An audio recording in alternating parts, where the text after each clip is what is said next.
This episode of Ships Worldwide is brought to you by the Shinra Electric Company. Don't worry, we're the good guys.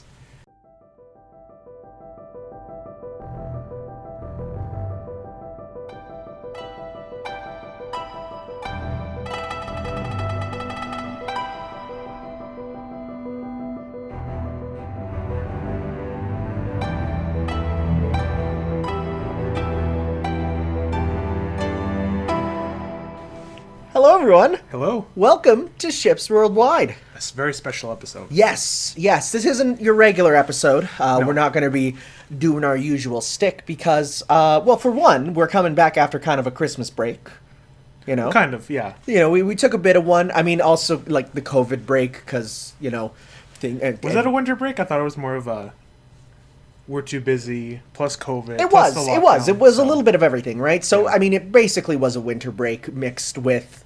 a car crash and ball surgery and working too many jobs at once only to get fired on both of them on the same day. Well, one of them is just literally, we have no work, you're off for a month, so it's like, whatever. But anyways, hi, we're here. I grew a beard. Yeah, oh my god, he grew a beard.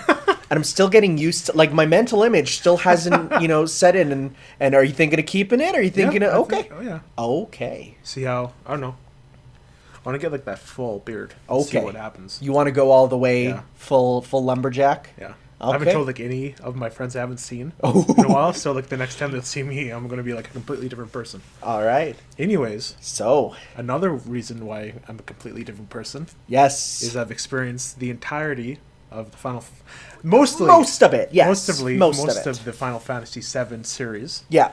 And I have a lot of stuff to say. Yeah, so between parts, let's go over what you've gone through, right? Well, Sephiroth was announced for released. Smash. Yep.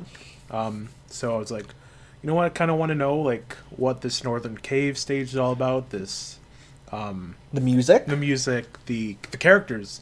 And, like, what really got me interested, what really piqued my interest and, like, opened the floodgates, if you will, to, like, this entire thing was when Cloud saw Sephiroth in that trailer. I could tell there's a lot of history behind that. Oh, there is. And that's what hooked me. So I'm like, okay, I got to know what the hell happens. Well, I previously played Final Fantasy VII in a previous... Yeah, I gave it to you as not only a gift, as in, like, it was, I think, it was either Christmas or your birthday. I got it for you. I got you a card and said, that was a long time ago. I said, download this. And then from that, you got to play that there. And you didn't even get to Walmart at that time. No, I got to the church, I think. Yeah. Like, shortly after the church, and then that was about it. Yeah. And then when I went... Should we, like, go into... Well, right now we're going to go through... Yeah. All the mainline Final Fantasy entries, except Dirge, because I have no... The only thing I've seen about Dirge, let's just get this out of the way, it was the final segment. Huwang showed me. Oh, yeah. Going through a cave, yeah. And the Gok music, music playing. Gak is there. And I'm like, I think I'm good on good. This. Yeah, we're good. So we're going to be covering base Final Fantasy VII, yep. Crisis Core, yep. Advent Children, yep. and Remake. Yeah, and then finally just a bit of other, where we'll talk about any other things. Like, I didn't put it in here, but I do want to talk a bit about some of the novels, which I have read.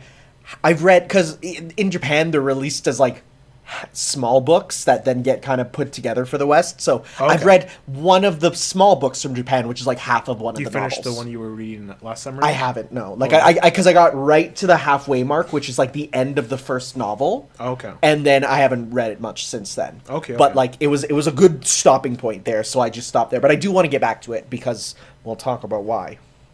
All right. But let's talk a bit about our feelings on each of these entries, and especially yours. Yeah. Because... Oh, I want to hear yours, too. Yeah, for sure. I do this, too. So I guess I should give just some context with Final Fantasy VII for me first. So I never played it, quote-unquote, as a kid, but when I got my first decent computer, I actually got an emulator running to play Final Fantasy VII. And that was like...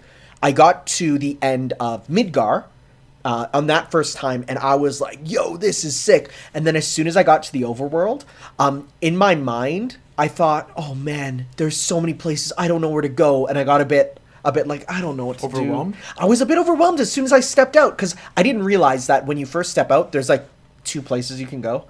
Like, I thought it was like gonna be like this massive world that you're immediately put out into, and it's like, guess where to go. Like, because I played some of the older Final Fantasies, right? Where that's what it's like. You step out into that overworld, and you're kind of just, it's an open world, right? Okay. So I was like, so I put it down there, and I was like, okay, I'm done, right? But then when I decided to go back was when that PS4 version came out, which had the trailer for the 7 remake right there, which is that's so cool, right? And because it took so long, like that was our only real piece of it for a while, right? But I knew about 7 because of kind of the gamer hype around it. Like it was something that was talked about back when I was in school, right? A lot of people played it. Even my non-gamer friends had copies of Final Fantasy VII and would talk about it, right? So then when the PS4 version came out, then I played it, and I actually played it through with a guide. And honestly, if you're playing it with a guide, it's actually almost even more fun because you find stuff that, one, you'd never find on your own. Well, that's the thing with me. I played it with a guide, being a person, he's pretty much guided me through, like, oh, make sure you get this, and it really just made the whole experience better for me. Yeah. Because, like, I would have got lost so many times. Even though it's kind of a more modern game compared to a lot of the other Final Fantasies, it still has a lot of the trappings of like, oh, by the way, if you don't get this now, it's gone forever. And there's like nothing you can do. Yeah. Like, I mean, one example of that is like, like the train mission to get the the big materia there. Oh yeah. If you screw that up, it's gone forever. There's nothing you can do. Can't you also miss the other huge materia? All of them. The ship? All of them. Yeah. All of them can be missed. Like, when I was doing that, by the way, should we ease into spoilers or should we just be like whole spoiler cast? I think we're going to go through all spoilers. We have to. Yeah. Right? Yeah. So I think just from the get-go, we're going to say like all spoilers are open from the beginning to the remake. I won't say anything that you don't know about, like, for example, from the novels. But for everything we've listed, we're going to go full spoiler mode. Just because of the fact that how our minds work, we're going to go through there anyways. Yeah, so, yeah. Anyways, but like, yeah, the ship part in the ship, the spaceship when it was flying, and yeah, you had to get the huge materia. I was like guessing, and I had to pause it. I'm like, I don't want to miss this. Yeah, right. So then it's you look it up, right? Yeah. I got it. So, and that's especially tough because in different versions the code is different. Like and it's like PC version different way. It's like Switch version different way. So it's like oof. But we do have a kind of an itinerary to go through. So I think let's go through some of the stuff that we want to talk about. All right. So I guess the first thing is talking about the characters of 7, right? From the get-go there. So Cloud. I mean, what hasn't been said? So I think it's interesting though because there's been a big change as time's gone on. When 7 came out, he was a dork. And then, with Crisis Core and Advent Children, you got the era of Moody Cloud, right? Him being very quiet, very looking down, very sad boy, right? Well, there's a reason for it. There is a reason, and that's something that there's a lot of people who complain about that, but then, like, there is a reason. Like, I mean, even before, in a certain part of Crisis Core, like, he's happy, and then there's a part where he's moody, and that's because he's like got poisoning, right? Like that's why he's moody, right? But now with the remake, now people they're finally like, okay, yes, they haven't forgotten that that's how Cloud was like in the original. He's a dork. Yeah. He's a try-hard dork, and especially because again, if you've played Crisis Core, you'll know he was a kid who his body aged while the time went by, the 3 years in the tube. So he's still mentally like a teenager. Yeah, I get it, yeah. Even though he's meant to be, like, even though he's in the body of an adult, he's still mentally a teen because he was in that tube for the 3 years, right? Like, that's a big thing to remember is that mentally, this is a guy who not only is already mentally kind of broken and mentally, like, has stuff going on, but he also just skipped 3 years. Right? So he's like bit of a kid still.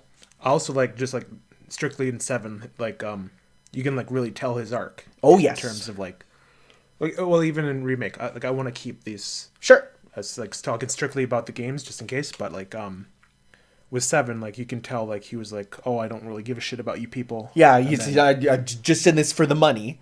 Okay, I actually care about this. When they're like heading to the northern cave to like stop Sephiroth, he's like, I care about you all. Like, make sure like you're doing this for your own reason and not for me. Yeah, right? And especially because he goes through a lot in 7, like from, he starts off as very, okay, I want the money, and then he starts to care about his friends, and then things start to get weird where he's doing stuff beyond his control. Why are you so obsessed with Sephiroth? Why are you so obsessed with getting to the Northern Crater? What's up with that, Cloud?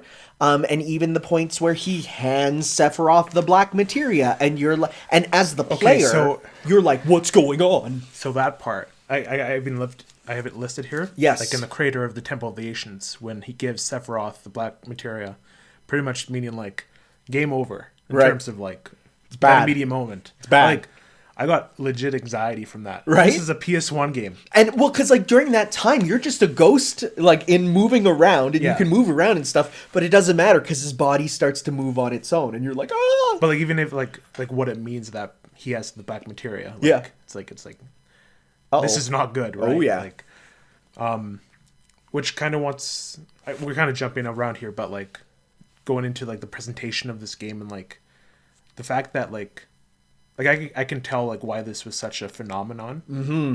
Because I'm thinking like, oh, what would it be like playing this in like 1997? Yeah, right.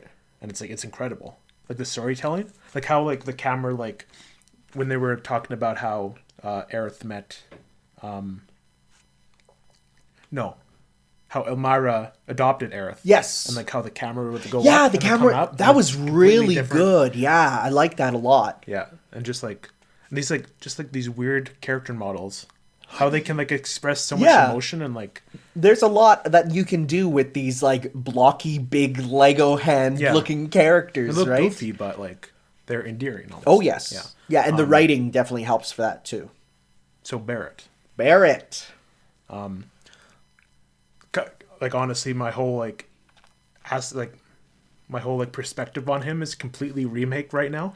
Well, absolutely, because like he was good in 7. Yeah. But I feel like even though he was good in 7, out of all the characters that are kind of like the main characters of 7, he's the one that's always been done the most dirty after 7. Because, like, he doesn't appear in any of the spin-offs, aside from, we'll get to Advent Children. But, like, we've never really seen him. He might appear every now and then, but he looks off. He's acting off. So, people have a lot of good memories of Barrett, but they were never kind of modernized in any way. Mm-hmm. But, in the original, he's still a good dad. Oh, yeah. Like, and honestly, one of gaming's best dads, in my opinion. Like, well, I feel like... He did let Marlene serve drinks, which isn't the best, but... It's not the best, but at the same time, maybe it was just Sprite she was handing out. Maybe. Shinra brand Sprite. I really enjoyed his arc with I keep forgetting his name. Dine, yeah. Like I hope that's a real cool thing of like like even the idea of how they were like holding the hands to get him, and then both got shot their hands off at the same time. Yeah. And Barrett fell, replaced it with a gun. Dine didn't, and he got his replaced with a gun, right? And so it's sort of like these two men had the same thing happen to them, but they went completely vastly different paths, right? I just like the whole thing where like, oh, Barrett's like, oh, trust Shinra and everything. Or as Dine's like, I don't know about this. And now... You mean Avalanche? No, like Barrett was like all for like Shinra installing that reactor. Oh, you mean in the past? Yeah, in the past, yeah. Yeah, I was like, he's really not for Shinra now. No, and Dine was like, I don't know about this. We shouldn't do this. And now it's like completely like, well, like Barrett feels just like, the amount of guilt on his shoulders there. Like, So, you can even tell that a bit in remake. Oh yeah, and especially at the end when he references like this is the first time like. Oh, there was a point where he referenced events. I definitely remember that. Yeah. Anything else in Barrett? Before later. I will say Barrett's sort of after his arc, he really kind of disappears into the party, which is a bit of a shame. But if you ever use him, you get his dialogue, which is like, I mean, he's fun to have around. And just the stairs in the original are funny. Oh, there's a little bit of weird language, but yeah, there's a bit of. Well, I mean, like, okay, I'm playing Fate Extra right now, which is like a PSP game from like 2000 something, and they use that word in there a lot, and I'm like, huh, different times, huh? I guess. Tifa. So these Cloud, Barrett, and Tifa were the party members I had the entire. Okay. Oh, you didn't switch out much. No, not much unless I had to. Okay. So, okay. Yeah, Tifa's awesome. Tifa is, she's interesting because I feel like even before I played 7, I always assumed she was the tomboyish one. But then like you play it and it's like, no, absolutely not. Like she looks like that, but she's like the kind of the team mom, sweet, not teen mom, that's different. Team mom, like, the heart of the group. But, okay, here's what I like about Tifa, is right from the get-go, Tifa, like, from second one, she's like, what's up with Cloud? And the whole time, until you get that the Cloud in the wheelchair stuff, whole time, though, she's like, Cloud, are you sure you're telling your story right? And Cloud's like, yeah, of course, this is how it went. And if you read the dialogue, especially when you first get to the town right after Midgar, where they talk about the flashback there, the whole time Tifa's either just saying ellipses or she's questioning it. Interesting. The whole time. And on replay, it's like you notice that immediately she's like, Cloud, you weren't there. Or if you were, it was Zach doing everything you're saying, right? And so I love that about her, is that she's too afraid to ask for clarity. Well, again, I have the same issue with Barrett as I do Tifa, where it's like my perception of her is completely remake. So I don't know if like this was in the original, but I really like how Tifa's like, she has a tough exterior, but like a soft interior. She's very vulnerable. That's still like, that's really in the original, which you get that, and I'm happy they keep that going for sure in the remakes and stuff. I do want to talk about Nibelheim after we talk about the characters. Okay. There's a lot to talk about. Aerith. So you knew the twist going in, right? Oh, I mean, it's like she can. It's like the I am your father of the games. And it's like Chic now, where it's like. But the one thing I want to say is because I wasn't expecting it then. Yeah. Like I wasn't expecting it like as like mid game almost. Oh, okay. I was expecting it to be an end game thing. Okay. But when I saw her like praying. Oh, you're like, oh no. The dome. I'm like, oh no. Now? Yeah. You're like, oh no, I know exactly. And the worst part is right before that, you get her ultimate weapon. Yeah. You get it. You're like, oh, cool. This looks really good. But in terms of her character, I really like the way she's genuine, but at the same time, really like, she has a mix of like an angel and like just a regular person. Yeah. Right? Yeah, she has those like really like holy qualities, but she also, I mean, you get a lot more of that in the remake where like with again, same issue. The same issue. But even in the original, like she is laughing it up during the getting the cross-dressing stuff, right? Yeah. Like and she's loving it. She's loving it, right? So even in the original, it's definitely played up a lot more in the remake, but yeah, you still have that there, and that's another thing, and this is another thing that I'll say, and you talked about it in Crisis Core there, they forget about that in other media, right? Yeah. So that's another thing where some people say like the remakes, not the remakes, but the other spin-offs didn't really get some of the characters' personalities, and that's where some people have complaints. Aerith just becomes a Disney princess. I don't like that at all. Yeah, no, for sure. And that's even extends to Kingdom Hearts, which has Aerith in there as just another just like Disney princess-ish character. And you're just like, it's not really Aerith, right? So she has a very cool personality that you don't see much in RPGs, I feel. Definitely not. Kind of a jokey like shitlord. And I like honestly, like yeah, she is. like at least in like fantasy style ones, right? Where like honestly, I feel like her and like Futaba would be best friends, right? Yeah, I'd right. say, yeah. They're that same sort of type of living, and I like that. Just trying to think of like other events that happened. Again, I'm rewatching. I'm watching Vinny play through original 7 Yeah. right now, so I'm going to be like reminded of like, oh, this happened. Yeah. How does that like? But anyway, like right now it's kind of fuzzy post Midgar for me because like Well- there's definitely the big points, but like those little moments, I'm having a hard time remembering. Because back. after Midgar, she doesn't do a ton. She also kind of goes back into the party Yeah. until, of course, the Temple of the Ancient stuff Yeah. starts to happen. Then it's like, whoa, it really starts popping off there. Other characters, well, like Sephiroth. I mean, Oh. so in terms of 7, I had the thought right on the tip of my tongue, and I forgot it. But like, I like how like it's not him. It's whole not. time. Oh no.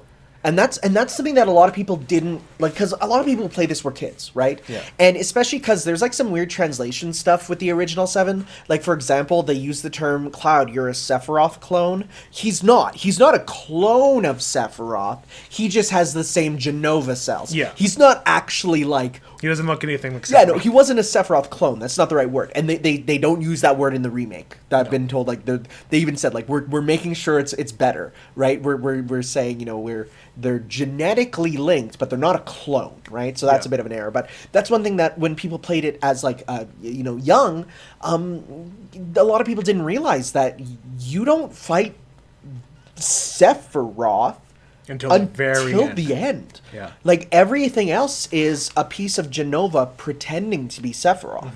I mean, that's why, you know, there's people like, the best example I'll give, and I talked to my friend about this, is he's like, I was always confused as to on the boat out of Junon, when you go into, like, the boiler room there, I was going to bring that up. why it's like, you see Sephiroth, he drops a tentacle thing, and then you fight a big Genova monster.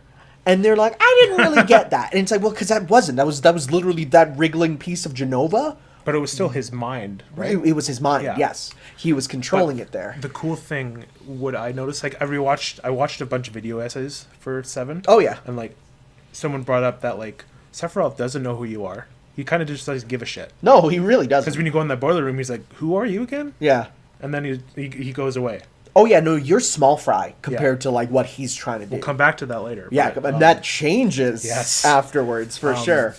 But I just like, first, like, I know that this is like I'm playing this game way later, so there's all that like character development he's had since then. But like if you don't know much about him in this game, No. but he still feels like this like incredible threat. Almost everything you get from him is just how other people in the world talk about him. Yeah. He was a great soldier, right? He was this guy who could do anything. And you get a glimpse of that when you do the flashback where he's in your party. And what do? You run into a dragon. Yeah. Dragon will most likely, it doesn't always happen, but will probably one-shot Cloud. And you're like doing like 3 damage. And you're doing like no damage. And then what does Sephiroth do? One slash and he's done. And you're like, "Whoa, he's so like, cool." That's a part of the video essay I watched too. Is just like the visual storytelling. Yeah. And like instead no words, just like show the player like Show him how devastating this guy is. Yeah, right? And another instance like where you see like the snake impaled on the tree. Oh, that's and this, that's the lightning such a Oh. good image. And I love that, like, all the backgrounds for 7 are like, they're hand painted. Like, they are Yeah. real paintings that were scanned into the game. And so when you see that, you're just like, blah. But saying that, like, I'm so glad there was like the arrows that showed like where you couldn't enter Yeah. and everything. Oh, yeah. That helped a lot. That's definitely one thing that made it a bit difficult, but that was in the original version too. Like, that was in the PS1 version, because that's a problem, is that it's tough to tell what you can go into. And thankfully, because the pre-rendered backgrounds are in 7, 8, 9, and they're actually even in 10 on the PS2. Really? Yeah, they state, not always, but sometimes. Okay. And so, but they always keep that, because they're like, okay, we want you to know where you can go. Then the other party members, Kate Sith. How's it pronounced? Ketchi.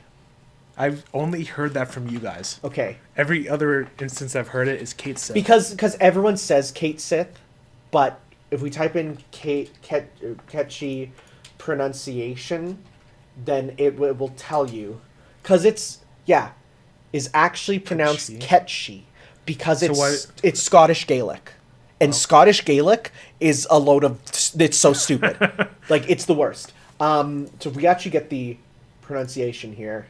Let's see here. Here we have a pronunciation video. How to pronounce the name of this character in Final Fantasy VII video game. Oh, I don't trust this guy. In English or American, you may say Kaizer, just like it's spelled, pretty much. I don't trust you. I don't trust this guy. Well, no. Anyways. But we'll know. But actually, I think his name is said in Dirge, and they say Ketchi. Ketchi? Okay. Yeah. Okay. I'll try to remember that. Well, hey, here's the good thing. When he appears in the remake, you'll hear it a lot. Oh, probably. Because he's not far off. But like, how long did it take for you to realize it was? I had that spoiled right away. Oh, you did? Yeah, I had that spoiled immediately. Like I knew that before I played 7. Reeve. Reeve, yeah. That he's Reeve. That whole like segment in Gold Saucer where like you have to chase him around. Oh yeah. And they kind of like realize, I like that. But then he's kind of like regrets it. Oh yeah, absolutely. Yeah. Oh yeah, no, and it's interesting that the cover. Yeah, and I mean he then sacrifices himself. Okay, I need to point. So the point back in the Temple of the Ancients crater where like Cloud gives Sephiroth like materia, and everyone's like, "This is the worst thing that's gonna happen. Like the world's gonna end." And then Kachi comes in. Hey, what's up, guys? Yeah, it's like, hey, by the way, I'm a robot. I can just make a new body. Oh, bad time? Bad time? Okay. And he like leaves. I'm like, God damn it! That was such like that was kind of an issue I had. I wish that didn't happen because that scene was so heavy, right? Like, oh yeah. In terms of the Cloud's psyche. I think it was made to alleviate some of it, but it came across as I wanted to be like dire straits for everyone and see how they could rise out. But anyways, and that's one of two reasons a lot of people don't like Ketchi. The other is that his limit break. I don't know if you've used it. I didn't. So it's another slot reel, but unlike with Tifa where it's like you get each of the hits, right? Instead, it's a regular 3 style one, and the one that you get gives an effect in battle. One of those effects is one called Everyone Dies. And while it does kill the opponents, it also kills your entire team. Oh, well, that's... So by using his limit break, you can get a game over at any time. So as such, a lot of people don't like him. But we did miss a character. Yeah, I was gonna say, but like we just went to Ketchi. Red 13. Red 13, or his real name, which is, do you remember? Nanaki. Nanaki, yes. Yeah. Well, he's really interesting. I thought, like. What I previously knew him from was like Remake. And like how he appears at the end. I'm like, he's just kind of like a dog. He kind of follows you around. Like a dog character. But, the way that his character, like, he introduces himself and is like, I'm this person, or like, I'm this like thing that's been genetically like tested on and everything. But it actually turns out he's like this part of an ancient race. Yeah. And how he hates his father for kind of being a coward during like so what happened there again? So they went to war with these there was like a war with these monsters there. Yeah. And so then Seto, his father there, basically like fended them off for so long that he turned to stone. Yeah. I love that, like the panning shot up. Yeah. See his dead body and everything, and like Naki's like crying and everything. Yeah, it's a good shot for sure. It's amazing. But I really like his character. Yeah. He definitely serves another different kind of role in Remake, but we'll get there. Oh yes. But yeah, okay. Next. Again, his character kind of blends in. Most of them do that thing where it's like once you get them and they go through their arc, they kind of go away for a bit. But you can, if you bring them out for major story beats, then you get more of their character, right? So it's like it's you kind of pick and choose. So the next up is the next one you can get is Yuffie. Yuffie, yeah. Interesting. I really like her animation. Her little with punching her punch. animation. That's hilarious. And when I saw that in Crisis Core, I'm like, yeah. She did that way back in the day too. It's like punch. Yeah, I really like her spryness.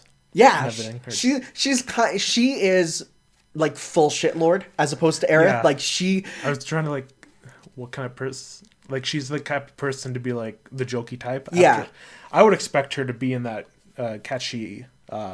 Right? Yeah, position. but she's optional, remember? Yeah. So people might not ever see her. And actually, that's one thing is that because they're optional, they don't have HD CG models in the original because you might not have them, right? So as such, they actually the only scene we have of them looking like the end of the game is then in Crisis or Advent Children when they do like the flashback scenes and they have them there. So it's like, okay, you can see what they look like, but yeah, they were there like canonically, but you might miss them on your playthrough. What about her arc at the Wutai? It was interesting. It was a fun little side thing. Right? And it's completely optional. Yeah. Like not only is it an area that you can't get to, like you can't go do the stuff if you don't get Yuffie, but like if you miss her then you don't see it. Like it's a whole optional rather big area. And I like it. It's like an enemy gauntlet in the tower there. Yeah, it's cool. I like it a lot for being it feels like a filler episode, but at the same time a good one, because it's like filler has a bad denotation, but when you get more stuff with it, like you team up with the Turks to take on Don Corneo again, like that's great. Yeah, I found it funny when they were like in the restaurant there, and we're like, we don't care, we're on vacation. Yeah, and that's like the second time in the game where you just run into the villains on vacation. The other is on the beach with Hojo. He's just there with women around him. Is that Hojo? That was Hojo. Oh my God. He was just chilling on the beach with women around him. And he's like, whatever, guys, go away. And they're just like, oh, okay. And then you go away, and then he comes back later as a villain, and it's like, I love that. Vincent. I didn't do his thing, but like I kind of like got a recap. Oh, so you got to hear about Lucrezia. Yeah, and all that edgy stuff. Yes. About how Hojo cucked Vincent super hard. That's rough, buddy. That's rough. And you also learn like Sephiroth's yes, origins. Who Sephiroth's actual like biological family is. Yeah. Again, I don't have much thoughts on him. Interesting thing. Hojo is so impersonal to like Sephiroth. Sephiroth is the only character in major character in 7 who doesn't have a last name. Everyone else does.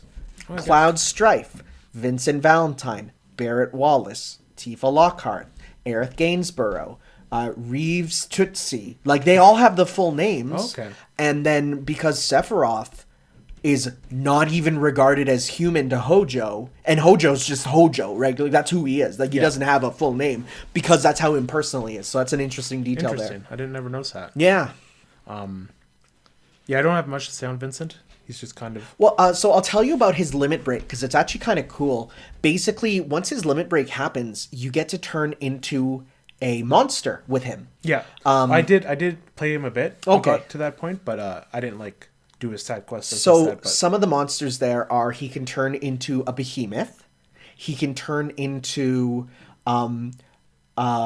Jason from like Jason Friday the 13th. Really? Yeah, dude. Okay, so I'm gonna type in Vincent limit breaks. I don't remember them all. Let's see here because they're pretty great.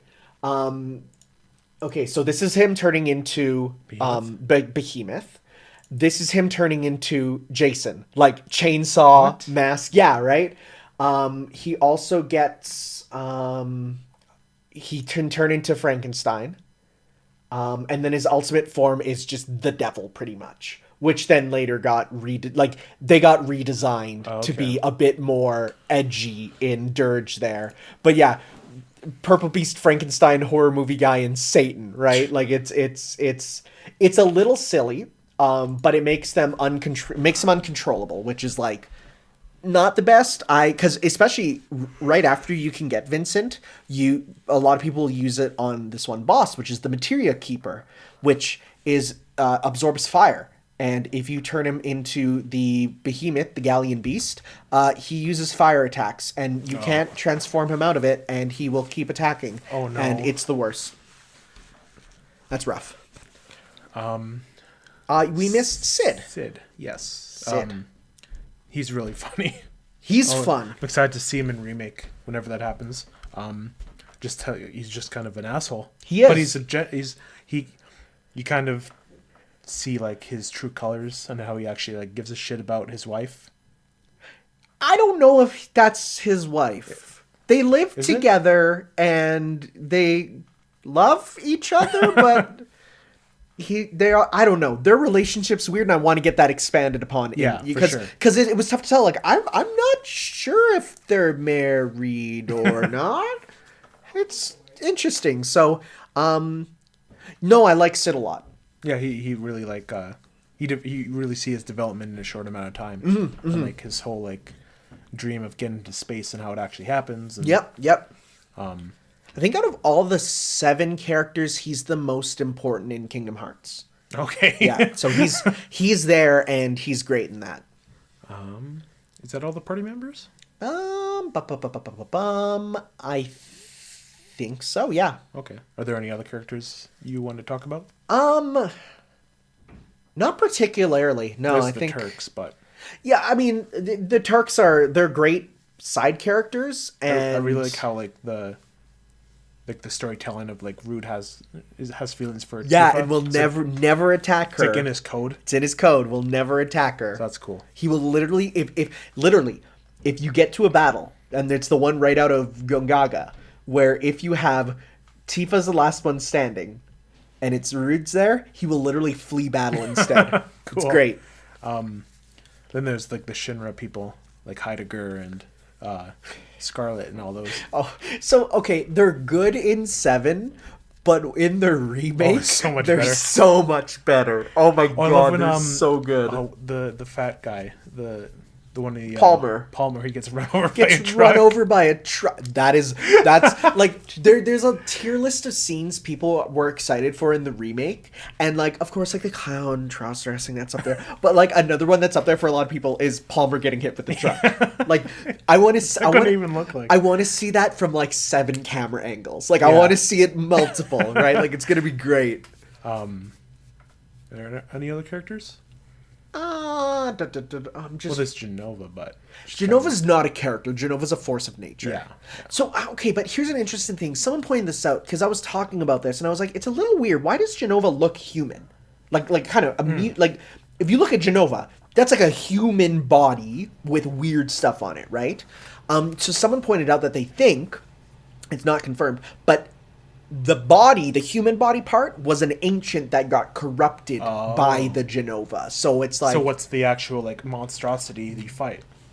Well, that's Genova there. Okay. But like the human body like when that you is see her in the lab. tubes and Okay. stuff, like that is a ancient that it's attached to. Okay. So then it's like, okay, that makes a bit more sense as to why she looks like a human-ish thing, and then later like the bits of her that fall off that you fight don't look human, right? So it's like, okay, that makes sense. Okay. Gameplay and materia stuff. Yeah, let's talk about that. It's really cool. Oh, Like, yeah. It's like really just a unique system that it can completely customize and just change around. Like Yeah, you can make people a healer and they're not meant to be a healer. You can make Barret a healer. That's an interesting thing about Final Fantasy, is it actually goes between this. So Final Fantasy 1, 3, 5, 7, for at least the first ones, those ones have characters you can completely customize however you want. They don't follow set paths. Okay. 2, 4, 6, okay, then 8 doesn't, and then 9, so it doesn't exactly work out. But then those ones have characters being set. They are set roles, you cannot change what they are. Healer's a healer. Oh, okay. So it's interesting that Final Fantasy really goes between those ideas of, is your character a set role that they have to be, or could they be whatever you make them, right? And I definitely prefer the ones that let you completely change up how they are, because then you can replay the game completely differently. Like if I were to replay 7, I would ban myself from enemy skill materia and say, okay, Oh, yeah, I was gonna talk about that. I want to try something different, right? I would maybe do, like there's people who do no materia runs. That's like, possible? Oh, absolutely. Huh. Like, there's people who do level 1 runs, Jesus. which they hack the game to let you beat it at level 1, Wow. right? So that you... How is that even possible? Because there's ways, actually. Huh. It involves a lot of grenades. Oh yeah, I guess. But it's like, so it's really flexible, and I like that a lot about the customizable Final Fantasies there, and that's something that's really cool here for sure. Though there are some, like, for example, you know, because of how the limits work, for example, Aerith is better at healing because, well, her limit is healing. You can't change a limit, right? I mean, you can upgrade them and get new ones, but you can't change them per se. Speaking of limit breaks, I didn't know there were like different ones until like late game. Yeah, it's the limit break system is the one thing that definitely is a bit confusing. Even in Remake, I had no idea you could switch limit breaks. Oh yeah, no, you can. Well, thankfully there's only 2 in that one there, but in this one it's like there's like 4 levels, and the first 3 levels have 2 of them, and it's like, oh, to get the first one you need to kill so many enemies, and then you need to use the first one enough times to unlock the second, and it's like, oh man, like that's complicated. Like I had no idea how you're actually supposed to get them upgraded until I looked it up, and I'm like, oh wow, that is okay. Thank God for like the 3 times speed stuff. Oh, it makes the game so much better. That and the no encounters, it's like, that makes it so much better. I was going to talk about like the enemy skill material and how broken it is. Oh, it's absolutely broken. That's insane how you can like just nuke enemies with that fire attack. And it's not just that, but like the big guard ability. Yeah, it's like it's so good. Yeah. Right? So, you know, I'm surprised it's back in the remake, but it's way way nerfed. Yeah, you can't just rely on it the whole game. It doesn't. I mean, it helps with only like 4 abilities, and like one of them is like you won't get it in the regular playthrough. No, it's won't. bonus boss specific. Yeah. Music. Ooh. I mean, like, it's so good. I listen to the soundtrack all the time. It's so good. Like Cosmo Canyon, like I heard Cosmo Canyon like the remix first. Yeah. And then it went back and like it's equally as good. Oh yeah. Oh yeah. Just like I think Max described it as like it's haunting. Yes. Most of it. Well, like, if there's one theme that sticks in my mind, it's it's the scary theme of the game. I was about to... Right? You know, do. Yeah, that's like Sephiroth's theme. Doom. Like, it's terrifying. Yeah. Like, and even, like, when I listen to updated versions, like, it's still, the composition of it is, like, ooh, it's spooky. And to skip ahead a little bit, that's not in Remake at all. Like, there's no, like... Oh, is it not? So I wonder if they're saving it. I feel like they might be for like... Because that's Sephiroth's theme. Like, well, you're gonna get that like right away, because like I think the first time you hear that is when you're going Nibelheim, and he's in the library, right? So when you get that scene, like that's when you'll get that, and like that scene there is like, ooh, it gets me. And then like again, One Winged Angel. It's like... Oh, it's so good. I've heard so many versions of it, but I still, I think remix version I like the most. Yeah, but we'll get to the why later. But like, I think the original is like second best. And Advent Children at the bottom then? No, I'd say Advent Children is better than Crisis Cores. Okay, yeah. Yeah, that's like the list I'd go. But like, it's incredible. It's so good. It's so. Like good. I watched an interview with what's his name, Nobuo Uematsu. Yeah, and how we like pieced it together, and how that like actually like plays into remakes, which we'll get to. Yeah, yeah. It's awesome. Any other tracks? Genova. Oh, yeah. Genova's like the battle theme. Genova is like, it's so good. That's a really good one there. Golden Saucer. Holy crap. The Golden Saucer theme gets... No, you know what gets stuck in my head all the time? The parade theme. What was that? Do. Oh, I don't really like that one. Okay, no. I'm not saying it's good, but I'm saying it gets stuck in my head a lot. I'll just be sitting there, and all of a sudden it'll be the, you know... Sorry, go ahead. I'll just be sitting there. It's like, you know, do, and it's like, oh, well, that there plays it is. in Junon. Yes, yeah, the Junon there, the parade. My favorite track in this game is Under the Rotting Pizza. Oh, it's so good. Like, it's amazing. I think it's better than Remake's version, still. Ooh. I'd say so. Controversial. I'd say so. I know some people think it's like the best, one of the best remixes. The originals is just oozes, like... Scum? Yeah, that and just, like, character. Oh, yeah. Into, like, just adds so much to the slums. Yeah. Like, just contextualizes everything. Yeah, for sure. No, that's a great one there. Also, shout outs to some of the track names. Under the Rotting Pizza. There was some people who were like, what a weird title. It's like, the No, it makes pizza's sense. Midgar. It makes sense if you think about it. Like, start using beyond grade 4 reading comprehension. Think about it for a sec. It's not a literal pizza. Like, come on. No, Think about it. Be smart. Then the overall theme, the main theme of the game. Yes, that's It's good. incredible. Just going through the list here. I mean, honestly, if I'm being real, like, the battle and boss theme don't get old. No, they don't. Like, they're that good. Like, they are great themes that another don't one get I old. love is the Temple of the Ancients theme. Yes. Oh, yeah. It's so good.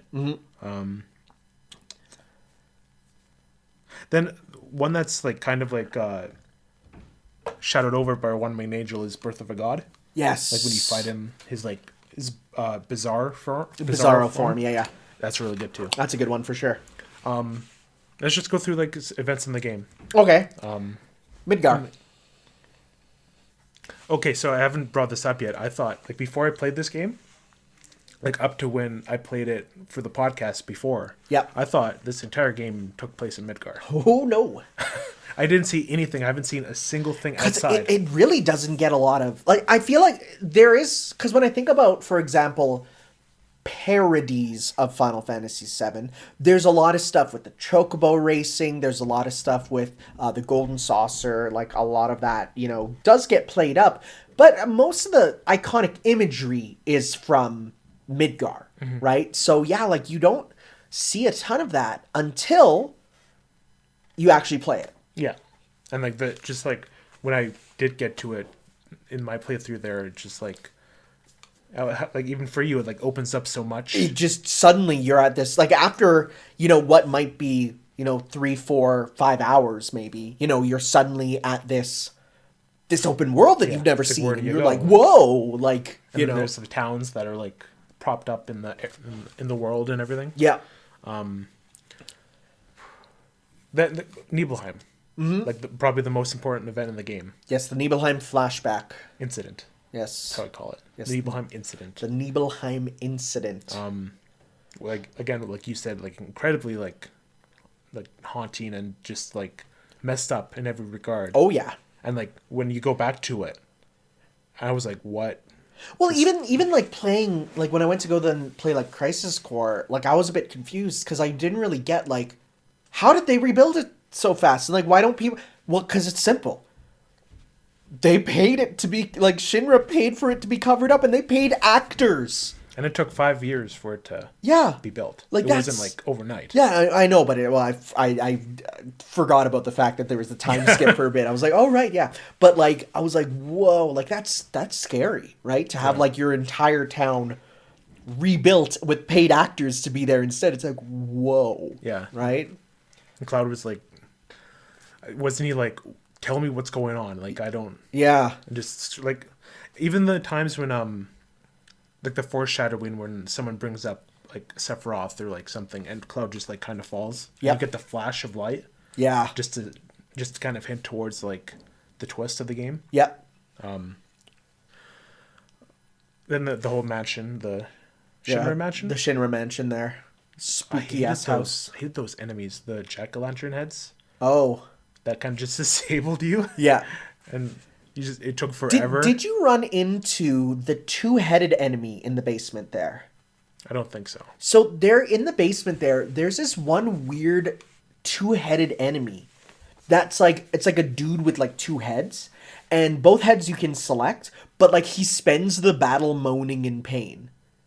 Interesting. It freaked me out. I'm like, what the hell is happening? Because whenever it was his turn, the text box would appear and it just goes, and I'm like, I don't like this. This is scary. Huh.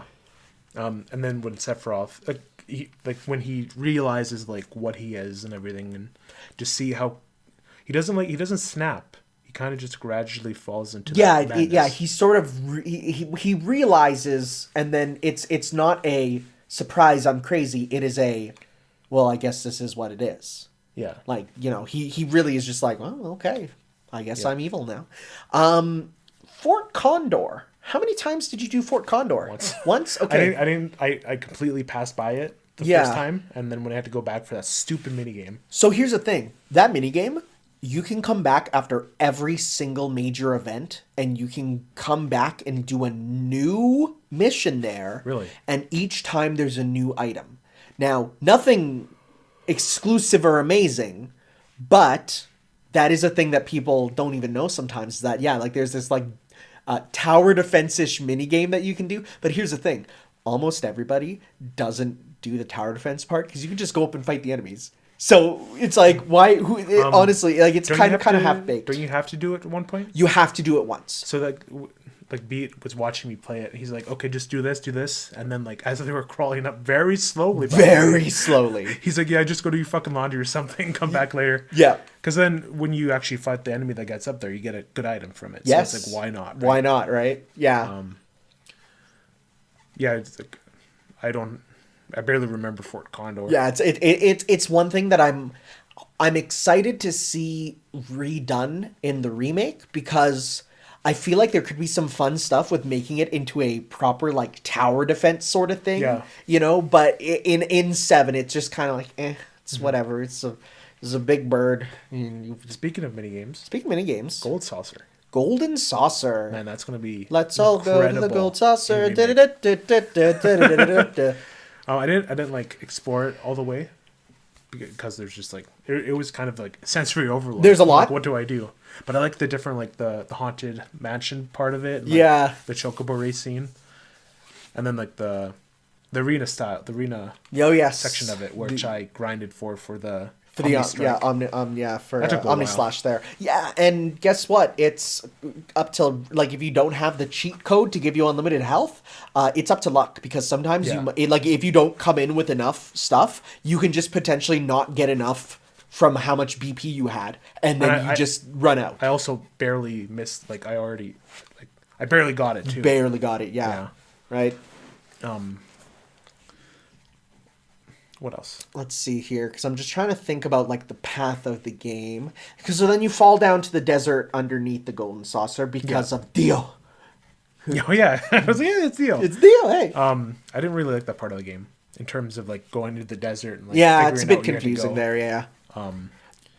But I did like the whole. Like I said, I did like the whole dying. Yeah, the dying stuff there is good. Yeah. And especially even the bit where you're kind of like, yo, did Barrett kill a bunch of people here? Yeah. Like, what? That's what I thought too. You know, but it's like, no, another guy with a gun arm. Yeah.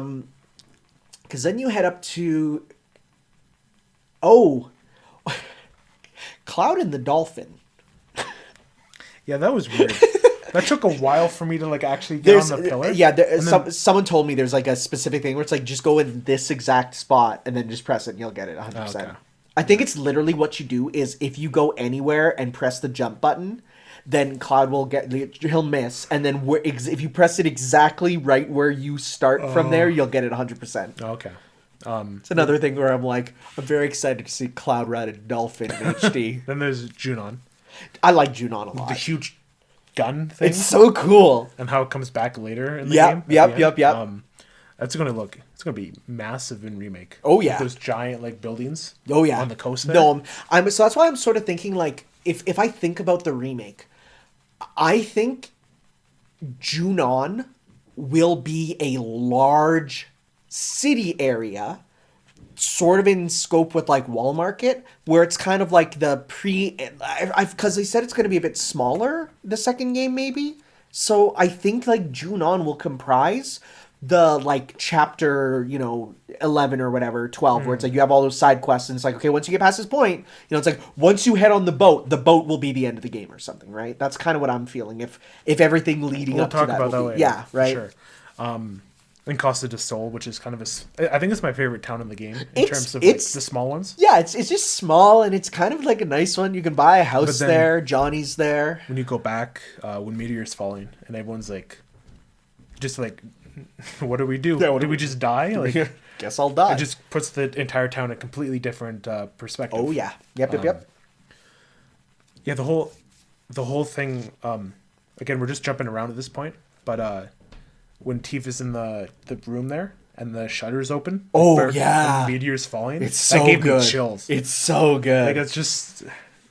I don't know how this game did it. Like how it just made me feel so like invested in. I know, right? It's a PS1 game. How do you? It's an early PS1 Yeah. game too. Just like, and then for the rest of the game, you see Meteor falling. It's always slowly, there. Oh yeah. just to remind the player, like, Yep. hey, get your shit together. Although bit of gameplay story segregation, you can take Yeah. as much time as Yeah. you want. All right, it doesn't matter. But Going back to the Temple of the Ancients, when like you see the Meteor carving, and, Yeah. like the people, like everything, and Sephiroth realizing this is what he has to do yeah, to like reset the planet. What are you looking up? I'm just pulling up my strategy guide just so that we can kind of follow through Okay. kind of what happens. Because then we went Gold Saucer. Not much to say about Gongaga. Because then we went on the cargo ship, Costa del Sol, Mount Corel on the way to the Golden Saucer. We kind of talked about that. Yeah, Golden Saucer, Corel Prison. Oh, actually, no. Cosmo Canyon is like Yeah, one of my favorite. Yo, Cosmo Canyon's great. I like Gongaga and the Ruined Reactor because you run into Heavy Tank there, who's my favorite enemy that I want to see turn into And a it's gonna boss. be, and it's going to happen. Absolutely. We got Hell House. Yeah. Like it's gonna happen. Cosmo Canyon. Cosmo Canyon I would argue is like a big town, honestly. Yeah, I'd like say it's big there. Rocket Town. Rocket Town. So was Rocket Town named Rocket Town before the rocket was there? Oh. Don't think about it. Don't ask those questions. Don't think about it. And then you get the tiny Bronco, which looks hilarious. Yeah. The 6-wheeled I did vehicle. appreciate the different types of vehicles. you Yeah, can yeah, get. for sure. The buggy, and then you get kind of the it goes buggy. Then what do you get after that? Isn't it the Bronco? No, the buggy is the Bronco. No. No, the Bronco's the plane. Yeah. I'm thinking. Right. Yeah, sorry. And yeah, then yeah. Then the airship. what's it called though? Highwind. Highwind. Yeah, it's the same as Sid's last name. Also, a reference to Final Fantasy IV, which had Kane Highwind, who was also a Dragoon. So, because it's spear using, they can jump, you know. You go back to the Northern Saucer. Oh, who did you get for the date scene? Tifa, I think. You got Tifa? Okay, I tried to get Barrett because there's an achievement for dating Barrett. Didn't get him, got Yuffie instead. Oh, interesting. Yuffie is the only one to kiss Cloud. Really? Yes. Okay. And Barrett just accuses Cloud of being a pedophile instead. Fuck. Barrett's like, he says something like, "Wish I could be up here with Marlene," and then Cloud says like, "Yeah, that'd be nice," and he's like, and then he's like, "What? You got a thing for my daughter? Oh my You God. said I'm a pedophile." So, I think that will change in the remake. Probably. City of the Ancients. That's a big part of Yes. it. I don't think we have much to say on Bone Village. But no, it's not really even a village. No. And then we get to the. I love how, like, thinking back on it now, how it felt so safe, but at the same time so uneasy, I guess. Oh yeah. Yeah. Like, when I remember going through it, I'm like, this is, like, a safe place, but there's obviously something bad going to happen here. Yeah. And you Yeah. can see, like, the crystal. Yeah. The game's crystal. Yeah, for sure. Yeah, I didn't even think about that. You're right. Huh. Yeah. And that's the end of disc 1 when the ripperoni. And how, like even after, like, everyone says their goodbyes to her, then it a different way. Yeah. Yeah, that's true. You get very different scenes depending on who you get. Yeah. Then we have the Forgotten City. That's where it happens. The snow part. I do going over the mountain? find it kind of funny that immediately after Aerith dies, Cloud goes snowboarding. Like, That's such a stupid mini game too. bit of a change. Oh, but back in the day, like, that was so cool for people. I They thought guess. it was so cool. They released it on cell phones as a separate game you could download. Really? Yeah. Like, and we're talking like old style phones, right? Like, they loved it. Great Glacier. I definitely needed a guide to get some of the items yeah. here because there's some that are so crazy weird to get. Then you go off Gaia's Cliff. I like the mechanics of Gaia's Cliff there with keeping yourself warm. Yeah. The Whirlwind Maze sucks Well, that was. with the wind. Really? The wind. I didn't find it. I kept getting hit by the wind. I was more invested in, like, the Sephiroth clones, like, just like walking. Oh yeah, slowly walking towards and it. like falling down and Yeah, like, you I'm know, what's like, going on here? Like, oh no, story wise it's cool. Gameplay wise I hated it. yeah, And then that's where Cloud gives Sephiroth the proper like materia up there. Yeah. He takes just, full like- control of him, and you know everyone goes, "Oh, Cloud, what the hell? Oh, Cloud, no, why, Cloud?" even like Shinra's even like, what the hell's going on? Shinra's moved on from being like, we're the bad guys to like, oh, wait, what? Whoa, wait, we shouldn't do that. Like, we're evil. And then my favorite is like, as soon as that happens, you just see the eyeball appear in the background of one of the weapons waking up, and you're like, oh, I'm like, what is that? What is that? And then we head to Junon. Back to June. Which is where we have, that's where now Meteor's up there. Yeah. And we have the attack from Sapphire Weapon, who that was a cool scene. Who is only in cutscenes, sadly, but I like Sapphire Weapon. Sapphire Weapon's cool. And you have Tifa trying to escape from the torture machine. yeah. That's a cool scene because you have to think about like her body there and then the buttons to press and that was move the cool. key. That's good. There's I like a lot that. of mini games in the game that like hit, but there's a lot that missed as That's well. true. That's true. Well, there's the CPR mini game that like you do once, right? Remember the CPR mini game? No, I don't. That's with the dolphin. Remember, like Cloud rescues the Oh, little yeah. girl? Then you have like a full explanation of a CPR mini game. You do like once for 10 seconds and you're done, Yeah. right? And then after that, they have to head to find Cloud at Meteor, who is. I kind of just came across him. I wasn't even really looking for Cloud. Oh yeah. I was just kind of like. Well, by that point, that's what you're expected to do is just kind of look around and see what you can do, and then you run into Cloud, and you're like, oh god, you're in a wheelchair, and you're not doing. not doing too hot, buddy, right? Like you are having a rough time. And then Tifa kind of says that she's going to stick around.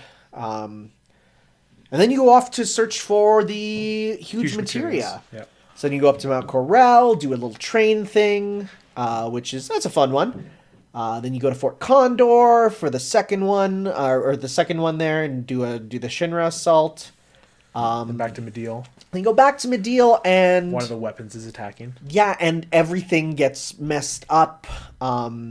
Is this the scene that like Where they the weird fall, one? where they fall into the life stream. I wasn't. I was speechless. I was like, "What is going on?" Yeah, so This is where the big twist happens, right? this is where you get the big reveal that hey, Zack is a character, and Cloud is actually not. He's just a nobody. He's a nobody. He was a literal NPC from that time that inherited Zack's memories, but then he gets better. And he starts getting better. He's better. He's better enough that you get him back in the party. Yeah. And then he's like, "Let's mosey." You head to the underwater reactor. There's a short section there. You have a submarine battle. Did you have any idea what you were doing with that submarine mini game? Yeah. I had no idea what I was doing. Oh, I didn't. And I passed it. I didn't have any problem there. And then you have so then you do the last one there with the submarine. Oh, and then the submarine's another vehicle you get. That is one you get. Yeah. And then Rocket Town, back to there, and you're getting the last piece from space, kind of. And then you shoot the rocket into Meteor, but it doesn't work. Nope. It kind of just restructures itself. Yeah. Which doesn't really work too well. And then you return them all. If you get them all, you get to go to Cosmo Canyon and give them to Guggenheim and say goodbye to him because he's old and dying. Or Bugenhagen, rather, not Bugenheim. Bugenhagen. Yeah. Yes, fun name. Then you go take on Diamond Weapon. Yeah, and you fight. Who's not as hard as I expected Diamond Weapon to be terrifying. And do you remember Diamond Weapon was in Kingsglaive? Was it? Yeah. Diamond Weapon was in Kingsglaive there. I'll show you and you'll be like, oh my god, it was totally him. Yeah. Remember the big monster that's in Kingsglaive that they fight? It's Diamond Weapon. Oh, interesting. Yeah. So I was really excited, hoping that we would fight him in the actual, game of 15, but sadly, no. But yeah, no, that was cool seeing that kind of updated. And I liked they somehow moved this giant ass cannon to Midgar Don't worry about it. and wired it into the city. It's magic. Don't worry. In like a day. But the sister ray on Midgar looks so cool. does. And you have all the wires going up to it. Oh, it's so cool. And then they use it to kill Diamond Weapon, but it also destroys the barrier Yes. around the northern cave. Yep. So that's rad. And then doesn't Rufus die? Yeah. Oh, also Hojo mutates horribly. Yeah, that was He turns into a disgusting creature. Well, I like that he like goes and say like he's like doing it all. He's like trying to destroy Midgar. Oh, and, yeah. like, all the people in it just so he could like power up Sephiroth. Yep. No, they did. He did mean to shoot it. I think so. Yeah. But Diamond Weapon was the casualty. Yeah. Yeah. Then you got some side quests. Wu Tai, we talked about there, going through the pagoda, going through Yuffie's backstory. She steals all your materia, which is why some people don't like Yuffie, but you can get it back pretty quickly. When you return to Nibelheim, you can get Tifa's Limit Break, Final Heaven. Cosmo Canyon lets you get Red 13's ultimate weapon and full cure. Rocket Town lets you pick up a 4th bracelet and a guard source. There's the Chocobo Sage, he's a hidden guy there who can help you get another enemy skill material. That's nice. Although by that point you probably got almost all of them and you don't want to get them again. You can also then get some Chocobo breeding items. Did you get the key to Sector 5? I did. And I went back to the church and you see Aerith's ghost there. You see Aerith's ghost, which is like... so there's some people who think it's a glitch and not intentional, but it's like... I'm pretty sure it is. You can also then, Lucretia's Crystal Cave, where you find Vincent's lost love, and you get a bit of backstory there. Oh man, the Sunken Gelnica. That place is spooky. Has like the toughest enemies in the game too. And they're all just called Unknown. Really? They're all just, the enemy is called Unknown, and they're like horrible abominations. Like, they're scary, right? Did you go back to the Dachau Fire Cave? I don't think so. So that's, if you go back to Wu Tai, once you got the Leviathan scales, you can get through the, like the flame that's in like the big statue of Wu Tai. And then you can find a good weapon for Yuffie, but also a material called Steel as well, which is if you attach it to any materia, not only will it do what the materia does, but you'll steal as well. Oh, okay. So like if you attach it to fire materia, you'll do fire and steel at the same time. That's pretty convenient. So like it's a cool materia there. But then that is the end of Disc 2, and you move on to Disc 3, which is literally just the end of the game. Yeah. Like, Disc 3 is really small. Should we talk about the end of the game? Yes, Northern This Cave. More like the 500 years later stuff. Oh yeah, we'll talk about that for sure. Northern Cave is fun. I like it as a dungeon. You can go down really quickly, or you can go and do all the alternate paths and get all the items, which I think is kind of neat. Mm-hmm. Did you go after some of the bonus bosses? I think only one. Okay. I don't remember who it was. There's Emerald and Ruby weapon. Well, I fought the strongest one. And Ruby. got my shit rocked. Oh, like, yeah. right immediately. Oh, yeah, So you'll get destroyed. I'm not doing this. And then Emerald, you need to find a materia called Underwater Materia, which lets you breathe underwater, because otherwise you have like a minute time limit to beat him. I fought the. Oh no, that's flying Emerald one. then. Yeah, I fought him. No, but he's underwater.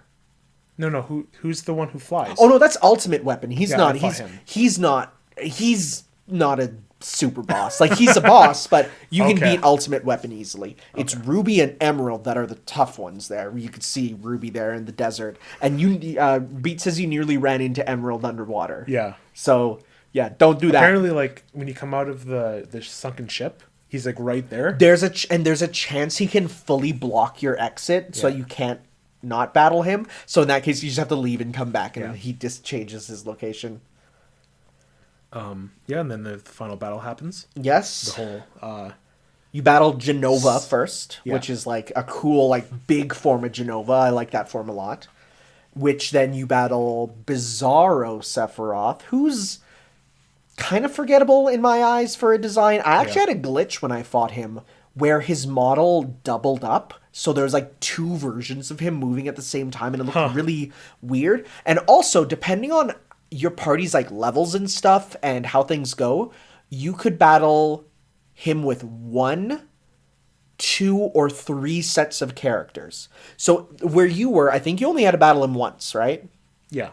But if you were to keep going, you'd actually have to battle him 3 times with like a full set of the 3 party members each time. Huh. So and if you use the ultimate summon Knights of the Round on him, it makes the safer Sephiroth there have like triple the HP. So then we have safer Sephiroth. I mean, That's a cool form. like, what's he going to look like in Remake? Like, We have a bit of an idea because they actually added Safer Sephiroth as his DLC costume in the PS4 Dissidia. So, Really? yeah, right? Safer Sephiroth Dissidia NT. Yeah, so he looks like... I mean, mind you, he has to have feet and stuff, right? Yeah. But, like, he looks kind of like this, right? And not in full, because as you can see, like, yeah, he's missing a lot, but... And this, like, again, this isn't even him. This is Genova. Yes, yeah, it's Genova doing, like, mixing the power of holy materia with the power of Meteor and then Sephiroth, right? So you got the whole gambit. the whole gamut there, right? Yeah, for sure. And Supernova, which takes like 2 minutes to It's play out. so hilariously long. It's so funny. And the best part is, it will never kill you. No? Never. It does gravity-based damage, meaning it will do 80% of whatever your current HP is. If you're at 1 HP, it will do 0 to you. Now, the part that sucks, though, is it gives you the random status ailments, and if it gives you poison, then you'll probably die. But it's so funny. How does it happen? He destroys the galaxy multiple No, shut times. up. It's an RPG. I saw like a theory that it's like they take him into like an alternate dimension or whatever. Because you see that in... You also see that in Crisis Core. When the summons do their supers, like, you see one of the Bahamut's, the gold Bahamut there, he, like, creates a thing on the moon to turn it into a laser and, like, blow up the Earth. And it's like, yeah, you're taken to another dimension. Yeah. It's pretty much saying that. It makes sense then. Then the ending happens. What's your view on it? What do you mean? So does like... Do they fail, and does that lead? We're like not pretending Advent Children doesn't happen. None of that happens. Let's see, but it's tough because like I came in knowing with Advent Children and stuff. Did it just wipe everyone out? Did it like wipe Did it wipe only humans out? Was that the point of? I always took it as they won and nature started to heal. You know, it's like humans moved out of Midgar and now they're living with nature like the ancients. That's what I always took it as. You didn't see any humans in that cutscene, though. You don't, but that's 500 years later. And if Midgar's been completely done up with looking like it's, vegetated, right? Yeah. I assume that the humans come out just because I can't see them killing every human as a thing. What I really liked is like you don't see like what happens to these characters. No, that's not the point of this game. No, like, the message exactly. of this game. It's like even Cloud says like this is bigger than all of us. Yep. And we got to like stop it. Yep. Right? And I really like that message that like you just gotta, like saving the world and making sure like the planet. Again, it's an environmental message too. Yeah. For sure. I like the underlying message of like working on. I don't know how to say it. Like working towards something bigger than us, right? Yeah. It's not about them. It's about something so much greater. And if they have to make sacrifices, which some people viewed the ending as, some people when that came out, the ending they viewed it as everyone's wiped out, right? And that's it, right? Mm-hmm. So, but obviously not as we now know. But I kind of like that like they failed ultimately, but. They won in terms of... Did they? Even if the ending was that all humans got wiped out and the planet is now better, wasn't that Barrett's mission from the beginning? Right? Yeah, is that a failure, really? Yeah. Right? So, makes you think. And then it turns out that, no, there's absolutely more stuff that happens and these characters I could see why people hate Advent Children because of that, because it kind of ruins the whole mystery of that ending. Especially when you learn what Barrett's job is then afterwards. Anyways, any lasting thoughts on 7 original that you want to know? Good ass game. Is this wow? Yeah. And it's a game that honestly, like, I could probably pick up and just enjoy from the start again. Just pick it up and play. You know, and it's short too. I'm gonna say that it's not a long RPG. Yeah, it doesn't overstay its welcome. It really doesn't. There isn't really. I'll bring it up later, but I felt there were some pacing problems in Remake. Yeah. But in this one, I don't. There wasn't a part where I'm gonna say there is no fat to this game. No. It is literally walking from one iconic moment to the next. You start with all of Midgar is iconic. You get out and it's like Chocobo. You get Golden Saucer. Yeah. You know, it just keeps going from iconic moment to iconic moment. It doesn't stop. Like, the only arguments I could see are like maybe some of the stuff with the snowboarding and the icicle but even then it's thematically building literally up to something, right? Yeah. So it's like it is really paced well from one thing to the next. They, like, if I were to look through like all these moments, like, it is going from one thing to the next. It just doesn't stop. Yeah. Right? Like, it just really doesn't. Okay, the desert dragged a bit, but like not as. It is, but at least leads to a really good character story. Yeah. Right? Yeah. Like the only real dungeons that, if you were to make me use that word, are like the Mithril Mine and then the underneath Cosmo Canyon, the Gi, the Temple of the Gi there. Where, a little bit. Like, those are the only real. Oh, and the one area with the icicles where you're fighting the icicles and stuff, right? Those are the only areas that feel like dungeons, and the rest of it is just going through an adventure. Yeah. And I like that a lot. Good ass game. Good game. All right. I think we should like put these in sections so like people can skip. Oh, absolutely. So We can do that.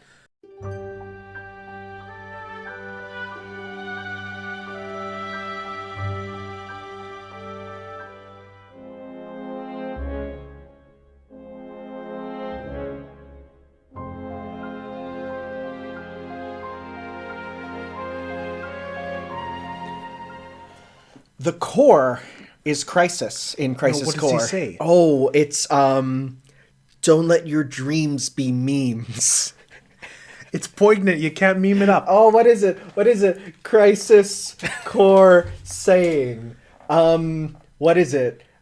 Frick. Okay, I'm looking up Crisis Something Core about quotes. honor. As a soldier. Embrace your dreams, Yes. and protect your honor as a soldier.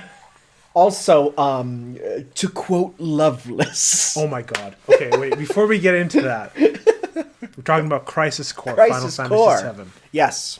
The next Final Fantasy entry I experienced. Yes. And so I played it for my YouTube channel, but you didn't watch that because, of course, I said right away, hi, I'm looking at this from the perspective of after the remake, so it'll be full remake spoilers, which that was fair. So what you did was... Watched one of my...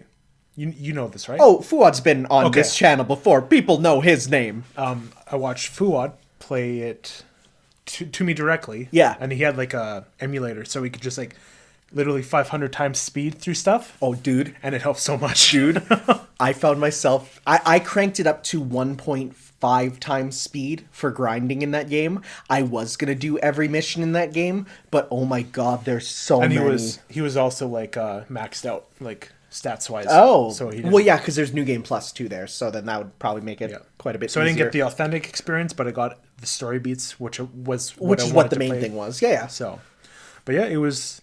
I really just... Zach's an amazing character. He's a good character. I love his character. He's great. And it's interesting because pre-Crisis Core, a lot of people loved Zach, even though his appearance in 7 is absolutely minuscule. Like, well, he's an important character. You only see his model, like, once or twice. And it's gone. And it's gone, right? But people were so interested in him that he was a very popular character even after, 7 there. So then that's when we got Crisis Core, which is, hey, learn the backstory of the guy who actually was the cool hero character that Cloud tried to be. Yeah, and I like how it opened with the same opening The same as scene. 7, So, but it was a simulation. looking back, like, you can tell, like, this was a big thing of, like, hey, remember 7? Like, remember these cool scenes from 7? And seeing some of those, like, updated models and the areas where you're like, oh, it's kind of, you know, seeing it a bit updated. You can see that was them kind of testing the waters for, hey, do you think you're ready for a 7 remake? Because I don't know if you knew. 15 years later? I don't know if you knew, but when the PS3 was initially being shown off, one of the things that they showed was a tech demo And Max for talked about that, Yeah, too. for what Final Fantasy VII would look like on it, which was like meant to sort of be like, this is kind of what it would look like. But then everyone's like, oh, 7 remake. It's like, no. That said, a remake was always planned as being a thing that would come out. It wasn't it planned as the finale of The series? finale of the compilation. Yeah, they said like that was always planned, but they said we wanted to know we were ready for it because if we screw it up, we're done. Yeah, If you screw up the Final Fantasy VII Remake, you are done as a company. Period. pretty much. Right? So and luckily, so far, Hey, we're you stuck know, the landing so far. I say that we'll get to We'll that, get to but that. Ooh. Anyways, Zach as a character, I had a problem with him. He was a little bit too bubbly for me for this like first class soldier guy. He's like happy-go-lucky everything, but when Angel died, That's when things change. that was a huge moment. Like, Oh, one yeah. of my favorite moments in the game. Oh yeah. Where he still had that his personality, but it was much more serious. Yep. And like he knew the consequences Yeah. to the things he was doing now, right? Yeah. Which I really liked. Besides that, like again, I can't really speak on the gameplay except the stupid roulette wheels. How did you fare with that? Okay. You played it. Okay, listen. And Fuad's like, I hate this. Okay, listen. The roulette wheel, as dumb as it is, it leads to an amazing moment at the end. Oh yeah, okay, And that's it. Yeah. that's why it's redeemed in my eyes. That's fair. Where you start to see it slowly break apart. That's cool. Also, I do like it as an idea of, you know, if there's going to be scenes that, you know, they want to include, but they don't know where to put them, you know, it'd be weird. You know, they have it where it's like mid-battle, you might get a cutscene where it's like you'll have a bit of backstory kind of given. I kind of like that. I didn't mind the emotion wheel. It just sucked that I got some things and never saw them because I never got it. Did you always check your messages? Yes, every time. Yeah, when me and Fuad were going through it, like we didn't really check them. You just kind of like if you want to read some stuff you're interested There's a little bit of interesting stuff, but nothing amazing. It mostly is there for bringing Kunsel a bit more character because he's like you'll get messages throughout the whole game of him being like, "Hey Zach, how's it going? I'm doing this. How you doing?" You mean Proto Ignis? What? He looks like Ignis from Final Fantasy 15. Do you see him with his helmet off? We're talking about the same person, right? He's just one of the soldiers. Oh, I thought who's the guy in the control room then? No, that's not Kunsel. What's That's his name? oh frick. Well, he's actually a character from the mobile game before Oh, okay. Crisis. I thought Kunsel was the No, Ignis-looking guy. Kunsel's the soldier at the beginning, like the generic soldier Oh, okay. who's just like, and then the whole game he messages you and he's just like, Hmm. hey, like he's like, hey, heard Sephiroth died. What's up with that? You know, like, and so he's Hope just, you're he's doing just- okay. Yeah, and he's, I hope you're doing. And then by the end of the game, he's like, yo, Zach, I don't know if you're getting this message. It says you died, but I don't believe that. You can't come back to Midgar. They will kill you. And so it's like you get these nice messages throughout the whole game with him there. So no, I know who exactly you're talking about, and I forget his name. Just gonna type in Crisis Core characters. I bet you he's on this list. He's not. No way. He's not even on the first page. No, that's Kunsel. Okay. Oh, Lazard. Lazard. Yes, Yeah, Lazard. Lazard. Hey, what are you talking about? Barrett's not in Crisis Core. What are you talking about? Neither is Nero the Sable. That's That's a dirge character. Oh, okay. It's bad. No, yeah, Lazard. But yeah. stay on this right now. Okay. So we can go to the first page. Okay, so... And Gilly. And Gilly. He's cool. Yeah. He's a cool father character. My only problem is he sounds too young. No, it's not that he sounds too young. Is that the game acts like he's like this like old guy, but he's like 22 or something. Like he's like, yeah, I'm battle hardened. I've been through so much. I got this beard, and he's like 22. Well, it's because like Zach's like 15. Like Yeah, Zach it's just joined weird. Soldier when he was like 13. Yeah. Like this guy, before there was a hair on his chest, he's in Soldier, right? I just like his backstory with the Buster Sword and how he like never uses it because he doesn't want to get scratched. Which is hilarious because... And then Zach gets it. No, but then Zach gets it. And he's like, I don't want to use it. I don't want to use its blade. And then like you attack and he's like literally using it. Yeah. But they say like, no, he's using the blunt. And he's absolutely not. No way. He's absolutely not. Cloud's in this game. Cloud is in this game. I really like how bubbly he is. How like Yeah, it's actually tragic. Oh, absolutely. How like happy He's literally he is. just someone who was in the wrong place at the wrong time. Yeah. And like how the whole like scene in Nibelheim is really cool. Oh, yeah. How, like seeing it from the actual perspective of what happened. Yeah. Which for what told me was like the point of this game. That was why it absolutely made. the big thing. Yeah. Although I'm a bit sad we don't get to see Tifa's Kung Fu Master. Remember? That's in 7. Tifa's Really? Kung Fu Master. I don't know if you remember seeing him, but FF7, his name is like Zangen. And he's like... This is him. He lives in Nibelheim. He looks like this. I don't remember him at all. And he's just like a frickin' Kung Fu... He's the guy who teaches Kung Fu to Tifa. And like, yeah, Okay. he's like this like crazy Kung Fu guy. And like, yeah, like you don't see him. And I was a bit sad. But like he has updated designs, but we just don't see him around. What design is this from? Looks like concept art almost. Remake concept art? What? I guess they designed him for the remake despite him not appearing. I've never seen this. Maybe for future games. Probably. Genesis. Oh, no, let's start with Sephiroth. Oh, Sephiroth, yeah. So, for one thing, you didn't read the entries, but one of the things, if you talk to a character, she adds you to the Sephiroth fan club. Oh, no, we did do that. Oh, you did do Yeah, that we one? did do that one, yeah. So, but then she sends you an email, and it says that Sephiroth uses, like, 3 bottles of shampoo a day. And it's I like, didn't read that. it's so funny, because you get these emails, and it's like...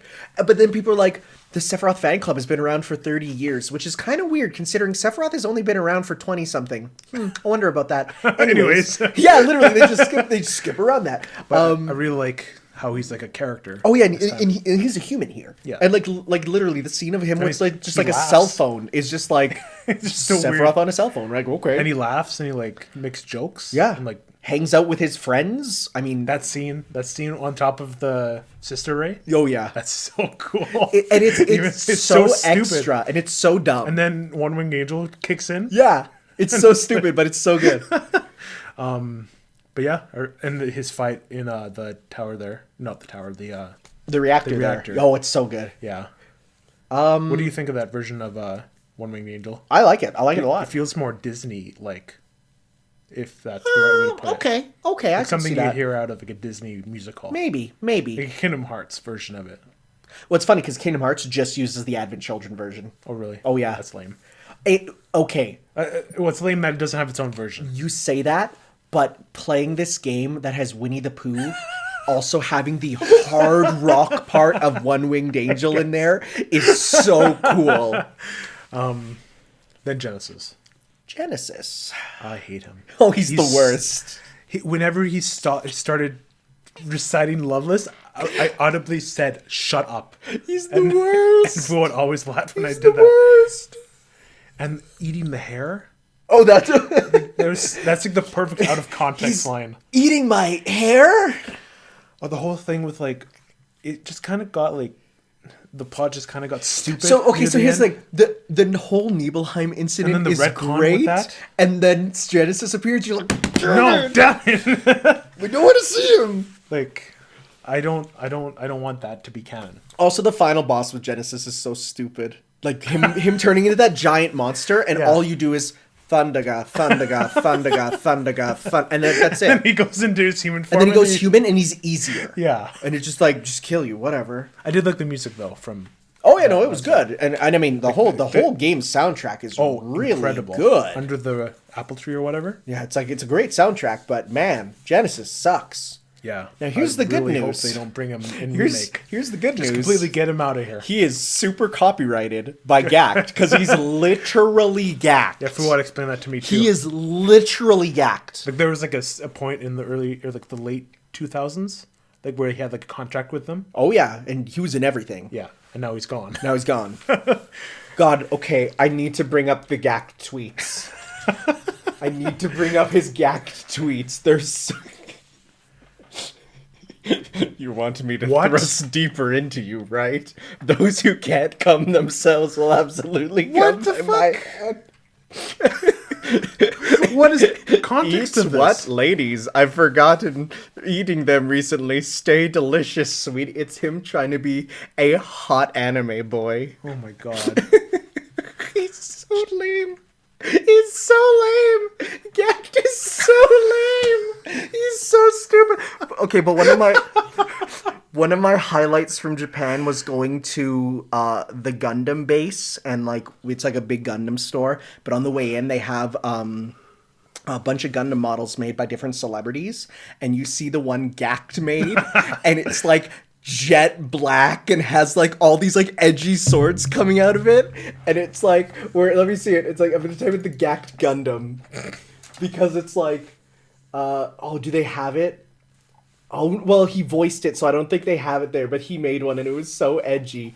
But like, Gacked was part of, he was in Metal Gear Solid too. You've heard about that, right? Really? So Gacked was in Japan on the front cover of MGS2, What? and when asked why Gacked was put on the cover, Kojima said, Gackt's name is G-A-C-K-T. G-A-C-T is in DNA, but the K in Gacked stands for Kojima. Oh my god, shut up. It's real. That's so stupid. It's so... Gacked, honestly, Gacked has become... Gacked is a punchline now. Because it's like, you see him, and you're just like... I'm just gonna type in Gacked meme, and like, you'll see, like, he's everywhere. He's just a Gacked alone. He's just a weird guy, right? Like he's in Kamen Rider, and there's a hilarious part where Why did he get so many labels? Well, because he's in he's a music star that everyone loves. Oh. But like literally at one point there's like his in Kamen Rider Decade, they use cards to transform into the Kamen Riders. He gets his own special Gacked card. Gacked is such a shitpost, and honestly, I love here's him being in PUBG Mobile. Oh, Jesus. Like, Gacked is a punchline now. And it's so, honestly, I hate Genesis, but I hate him in a way that's hilarious. Because it's Gacked, and it's Gacked being Gacked. But he's like... And Giel's and Zach's relationship is so good, and then Genesis just shits on it. Mm-hmm. I hate it. Oh, it's bad. Oh, and you know that he is in Dirge of Cerberus, right? Is he? So the end of Dirge of Cerberus... Is it Gacked or Genesis? Genesis. Okay. So the end of Dirge of Cerberus, which we won't talk about because it's a bad game and it doesn't matter because it's like the furthest in... Like, it's after Advent Children. Yeah. So it's like, it's the furthest... It doesn't matter. Nothing matters about it. But the end of that is you kill all these stupid-looking bosses, and then, like... Then you see the body of one of them at, like, the bottom of, like, a cave, and then Genesis flies down and picks him up and looks at the camera with glowing eyes, and the game ends. What? So people were like, is there going to be a sequel where Genesis is reviving these stupid... I'm going to show them to you, the Deep Ground members. They're so bad. They have the worst designs. And there's a reference to them in the remake, actually. Really? Okay, so here's Nero the Sable. Oh. Here's this guy. Their designs are so bad. Shelky is the only one people kind of like, That's fine. and it's fine. So it looks like a Tron character. All the designs are so bad in the game. What's the point of the... People say that this is the game where Nomura forgot. That's terrible. Okay, but here's the thing. Here's a reference to Deep Ground. There's this crazy story about a Shinra research lab hidden beneath our feet. Literally, what they are, you know, like how the Shinra building goes up? These guys were the experiments from the basements of Shinra. So there's references to them in there. It's the worst. They're disturbing. so bad. They're so bad. There's this big heavy guy. Like, they're the worst. And this guy, he's literally in a straitjacket. And he fights in a straight... It's the worst. Honestly, people say, like, this is the worst part of this Final Fantasy VII. So you can happily ignore it. I was going to say something else. Another thing. I didn't really... I wish we got Sephiroth's wing backstory. Like, he just kind of has it. Well, yeah, but they had it, like, the white wings because they had the white wing, the black wing. Yeah, you had like the little chicken wing on Oh. the scientist guy whose name I forget because he's really not important. Oh, that guy. Let's see here. Let's go back to Crisis Core characters. Not Hojo. Oh, he's not even on the first part. Hollander. Hollander, yeah. Hollander gets the little chicken wing. Yeah. Which is hilarious because it's super lame. Hollander sucks. Yeah. He sucks. His boss fight took way too long. Oh, that boss fight sucked, yeah. He was way too powerful. Yeah, no. Or too much health. So, okay. Cissnei, though. I like Cissnei. Didn't really have a... She's also another character, though, that was pre-established from the mobile game beforehand. So she and Lazard have some backstory, at least. So, you know, it's in a game that we never got. There is a remake of it that is available for PC, but it's like, it's before Crisis is... I'll show you what it looks like. It kind of looks like World Ends With You. Well, it's because Nomura does the art. Oh. But the actual game looks like this. Oh, it looks terrible. It's a cell phone game. It looks, yeah. It is a click button cell phone game. No, that's because Nomura does the art, which is he's the World Ends With You art guy as well. Wow. So that's why it looks like art. the word. Oh no, Nomura. So here's the thing: Nomura's art is spectacular. We love Nomura's art. It's when he does character designs sometimes that it gets a bit off, and we're like, yeah, you know. But okay, let's. But the whole Sephiroth wing just kind of has it at one point. Yeah, because what they do say is the S cells and the A cells and the G cells let it so that you can absorb the data of other creatures. So I assume it has to deal with they absorbed bird data, and that's why they have it. But thematically, of course, it leads into Angel. Angel, you know, like... It's kind of on the nose. Too much. In Japanese, it's not. In English, it is. In Japanese, they go, Tenshi! You know, it's like, Angel, Tenshi, you know. But in English, it is so on the nose, yeah. Then there's the whole ending, which is important. So, the one thing about Crisis Core that I find is interesting is the concept of Minerva being the goddess. So you really don't go into the religion of the Final Fantasy VII world in almost anything else. But if there's a church, they have to be worshiping something, right? Yeah. And I guess it's this Minerva who you see in the ending and is actually also the bonus boss of the game.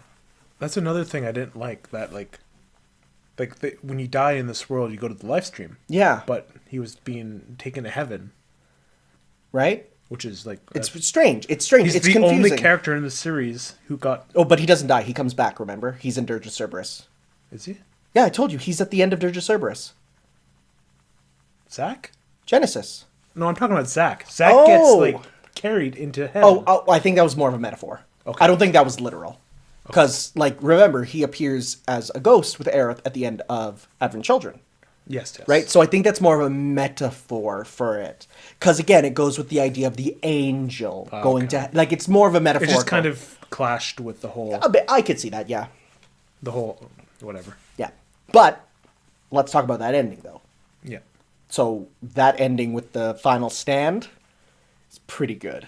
And the music that plays? It's real incredible. good. So, okay, here's the thing.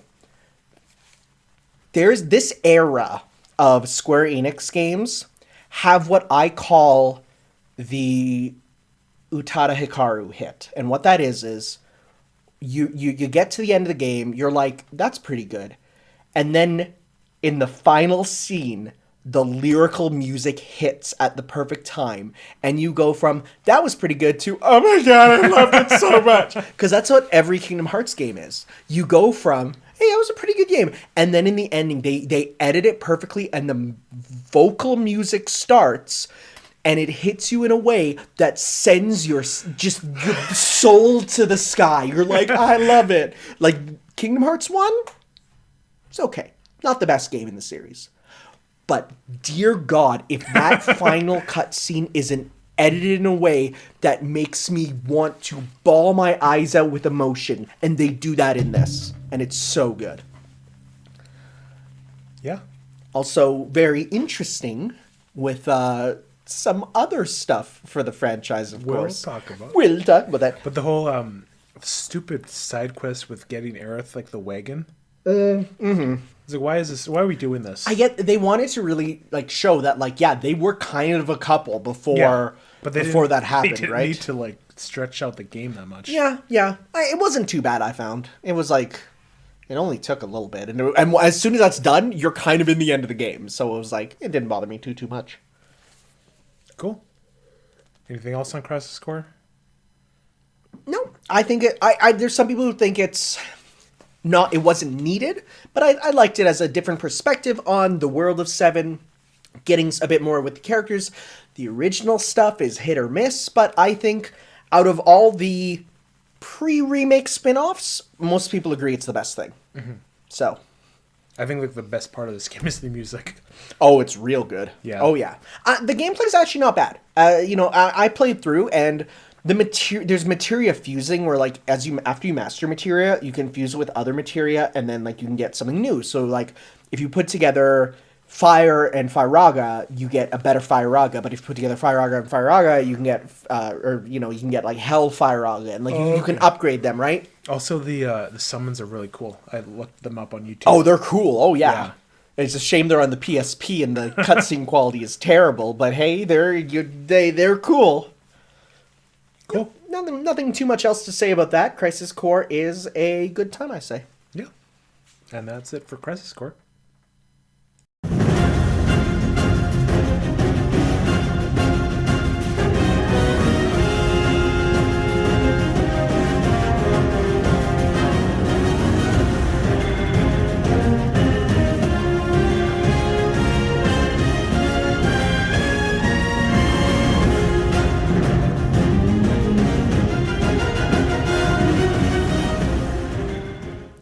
Grab the popcorn, because we're talking about Advent Children Complete. Because we didn't watch the original, thank God. Yeah? What's that? Do you want Despair? It's so good! Okay. There's the phrase called your problematic fave, which is, there's problems with it. But I'm going to be real. Advent Children is my favorite stupid movie. Yeah. It's not good. No. But when it's good, it's good. Like, the action stuff and, like, frick. Okay. Like... frick, okay. So, Advent Children is weird.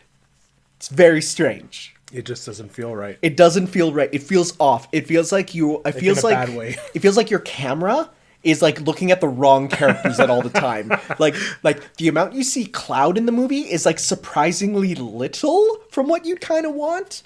There's, like, a weird... Like, the fact that Vincent is so important is strange when he's there and awesome. I kind of forgot. Right? Like, and he does cool cape powers like Spawn. But that's the thing.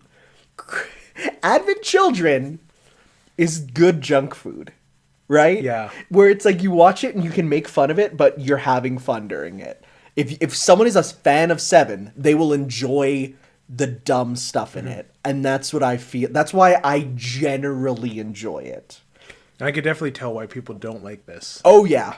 because of the thing we talked about earlier with the whole like retconning of their ending in their heads. Okay, I loved watching you react to the beginning where it starts. It like the first minute Yeah. is like it shows it's a remake of the cutscene. It's the 500 years of the future. Like, does this take place 500 years of the future? And then it goes 498 years earlier, What was and the you're point like, of this? oh, frick. Okay, Yeah. all right. It's just the whole. Okay, the Advent Children, the actual like Sephiroth clones, cool concept. Stupid execution. Yeah, they're not. I don't even. All I remember is I don't. Okay, I thought I could remember one of them, like, but I plot can't point- remember. Like plot points kind of go somewhere, but they kind of don't get expanded on enough to actually make sense. Because the whole like the box that he puts into him, and then he turns into Sephiroth. Well, because that box that he was holding was Genova's head. I don't know. I just kind of like So because then there was a focus on the kids, and then that kind of went away. are they the Advent children? No, it's the Sephiroth. But they're also children, and they're Advent. Who made this movie, by the way? Sony and Square Enix. What do you mean, who? I mean, like, who was the director? Oh, the director? Yeah. I actually don't know. Advent Children director. Children. It was Nomura. No wonder. Hey. We stand Nomura in this house. We love Nomura. Well, I can definitely, like, people complained about Cloud's character and, like, how he kind of, like, regressed. But I think it's just a natural evolution. Like, how are you supposed to feel after, like, fighting this god and, like... And getting super cancer. Yeah, and, like, realizing who you actually are. And not just getting super cancer, but causing super cancer to be a thing around the world that people are dying from everywhere. You're like personally responsible. Yeah, you are for that. personally responsible for these people. Like, they spew black goo. Yeah. Like, that's rough, right? And, like, the scene where, like, hey, why don't you just stay in your house if you're sick? And, like, that kind of hits hard Oh, yeah, nowadays. that definitely hit a bit hard. The whole pandemic side of it makes you go, ooh, okay. Yeah, but Okay. I definitely, like, Cloud's character isn't a problem because it just makes sense. I really like the idea of what does Cloud do after 7? Yeah. He becomes a courier, which sounds kind of lame in our world, but think about it. He traveled the whole world. If Yeah. there's one person who can get anywhere, it's Cloud. Yeah. And, you know, and they even go into it, because here's the thing. I read the prequel novel, some of it, right? I didn't finish it, which is a separate novel from the other one that I was talking about. Like, Okay. there's 2 of them, right? And it really goes into, like, he's a courier, but that could be for anything. He transports people. He transports medical supplies. He's like, he's a mercenary for whatever people... He's Sam. He's Sam, absolutely. And honestly... I'm glad he got that. Oh, yeah, reason. no, for sure. But and honestly, like, I think that's kind of a cool thing because he can't keep being a fighter. That's not who he is. I mean, you see the Buster Sword put away. Oh yeah, it's like Right? Isn't it like rusted? It's rusted and put into the ground Yeah. where Zack died, right? Because he's starting to, like, now that he's gone through that, he needs to realize he's his own person. Yeah. He makes his own Buster Sword, which is the fusion blade, which is kind of rad. I did want to bring this up back when we were talking about OG, but like I like the theme of who you are, right? Like like when Cloud figured out who he was, he didn't fall into darkness. He like rose above it and Yep. like, he like got closer to his friends and everything, and that propped him up. Whereas Yep. Sephiroth, when he learned who he actually was, he kind of went the complete opposite direction into like total like chaos. Right? Yeah, no, it was definitely well, that's kind of the whole theme of 7 is finding out who you are. Like, every Yeah. character goes through that story pretty much. And I did like, if there's one part of Advent Children I did like is like they handled Cloud correctly in my Yes. opinion. Oh, yes. Yeah, I like that for sure. But then there's Barrett. Okay, so there's 2 sides to Barrett being awful. The first is from a visual component. Why? Who thought that was a good idea? Japan, they don't know how black people work. Like, for real. They think, how do we make Barrett look normal? Cornrows and a fishnet shirt. So that's bad. The other thing Couldn't is... they just have like kind of improved on his original design? No, because you don't get it. So, okay. I don't. No, but listen. Do you know who does the character designs for 7 Remake? Who? not someone from Japan, an Italian fashion designer.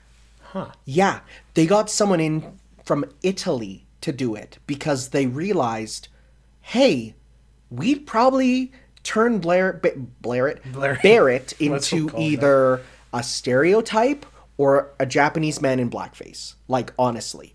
So they got in that help, and that really helped. Yeah. He also did character design on 15, actually. Okay. So he's I think it's Robert Ferrari is, I think, his name. He does great stuff with character design. His art is like amazing. I love his design. Yeah, absolutely, right? Like he and that's where you get the fashion of the characters too, is from that. Like, it's great. But then the other side to Barrett that sucks is, what does Barrett become after? An oil tycoon. So he goes from his planet quest. Okay, there's the argument of, well, it's better than Mako, but at the same time, you're still going against your whole. Still kills the planet. Yeah. Right. I get that they could have done something else. Like, on solar power is right there. Like for real, solar power using materia to make magic. There's something, just not oil. Come on, dude. So, yeah, Barrett got done dirty. Yeah. I like seeing the other characters, like Sid, Yuffie, and Vincent, like, in terms of them being there, right? Being there. A few different outfits for them, you know. Tifa's black outfit's a nice change. I didn't really like her outfit in Bad with Children. I don't mind. I didn't like her character, really. She's definitely a bit, She just looked off. Yeah, I could see that. Her battle in the church is rad. Oh yeah, I like that battle. Yeah. That's honestly probably the most famous part of the movie for people. The design of the Advent Children, the Sephiroth clones. Yep. Why the two swords right beside each other? What's the point of that? Okay. So like, what? Okay, so I do have to say something though. I'm trying to think. Like, so those guys' I don't know if I told you this, but those guys, their weapons are referenced in Final Fantasy VII Remake. Do you know where? Yeah, we'll talk about it. Okay, so you know where. Okay, so that's a point we're talking. We'll talk about that. Okay. Then there's the whole final battle. I love the final battle. It's like the best part of the movie. And the fact that it takes up like a big chunk is like, it's great. Like, you have, like, I say everything, like, as soon as they summon Bahamut Sin, like, frick, like that, everything from there is smooth riding, I feel. Then, everything before that's kind of lame, but then everything after that is just like, all right, sit back, let's go, boys. See some cool stuff. Like, plot doesn't matter anymore. My favorite moment is where all the party members are just throwing Cloud higher. Like that. Oh no, it's so cool! So stupid. No, it's so cool. I love it. Where's the gravity? Shut up. That's so cool. They're literally like just each of them. There you go. That's the thing in in Crisis Core 2. Well, I guess they were in a simulation where Sephiroth is just floating in the air. Oh yeah, that was a simulation. But anyways, I didn't like that. I love that. I thought that was rad. It's my favorite. It's kind of reminding me of that scene in Amazing Spider-Man where like all the cranes turn. I'm gonna be real, dude. I don't remember anything about Amazing Spider-Man 1 or 2. Those movies have been eradicated from my memory. You don't remember when like the every cranes... single aspect of those films have been destroyed from my memory. Well, you're gonna have to rewatch them. No, I hated them on release, and I still don't like them now. Gone out of my mind. Okay. Anyways, but the final battle when whatever his name was, the main Advent child. Lowery. I'm gonna type in Advent children. I don't even remember. They're so forgettable. They're so like. Okay. Where is it? Kadaj, Laws, and Yazoo. What is it?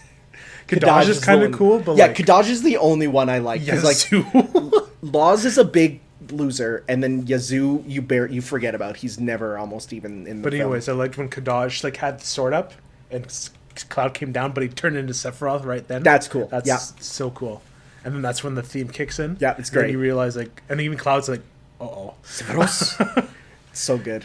And like the whole battle with like them floating in the air and like swords coming apart and so good. It's so good. It's and then like when he goes into the one wing and like, I'll see you next time, kid, and then And then that's where the song ends too. It's like, Yeah. that's like the best part of the And movie. Sakurai, obviously, large fan. Oh, very large Sakurai agrees with me where he just looks at that and goes, it's so bad, but it's so good. Also going to bring up this final battle later. The what? This final battle later. In our discussion. Yes, for sure. Anything? But I like the Turks being Oh, there. yeah, I was gonna talk about Like that. they're fun. They're the comedy. They're like the what's it called? Comedic relief. Comedic relief. So of the actually, movie. you get a lot. I mean, the novel that I read is literally called "The Kids Are All Right," a Turk side story, and you get a lot of them, and they're just like you get a lot of them, and it's so good. I really like them. The whole we didn't even talk about Rufus surviving. Yeah, no, he's all good. Seeing the cape. Yeah, Did we see his face? You see it for a little bit, not much, but he doesn't look anything like what we No. think of him now. No. You know, all these designs have pretty much been eradicated. You know, like now the modern designs are the remake ones. Yeah. Trying to think of any other moments. I like that they went back to the city of the ancients there for a bit. Yep. Also, the fact that Aerith kind of like saves the world after her death. Yep. Twice. Yep. Because of all her Once. praying there turned the water under the church into It's kind of a. It's you know Deus what Ex Machina, but a little bit, but I can at least see it because like whenever you do like one of Aerith's supers in even like Crisis Core, you get to see like her praying as like in the church there. Yeah. So it's like it really establishes like her praying there did something. and she's an to ancient, so she does have a power. Yeah, right. So I can see it being a contrivancy, but also at the same time like okay, you know.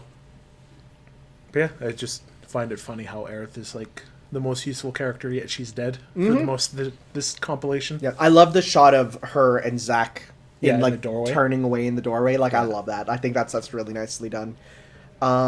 Just the idea that Sephiroth isn't killable. You can't really get rid of him. No, you can't. You really can't. Even across multiple franchises. 'Cause, like, Smash Bros., Kingdom Hearts, it doesn't stop. Yeah. And I love that. Even like... So here's the thing. The Cloud in Kingdom Hearts is a different character. He's not like the Cloud from Final Fantasy VII. He's just... Like, all the Final Fantasy characters in that, -1, are just, like, based on them, right?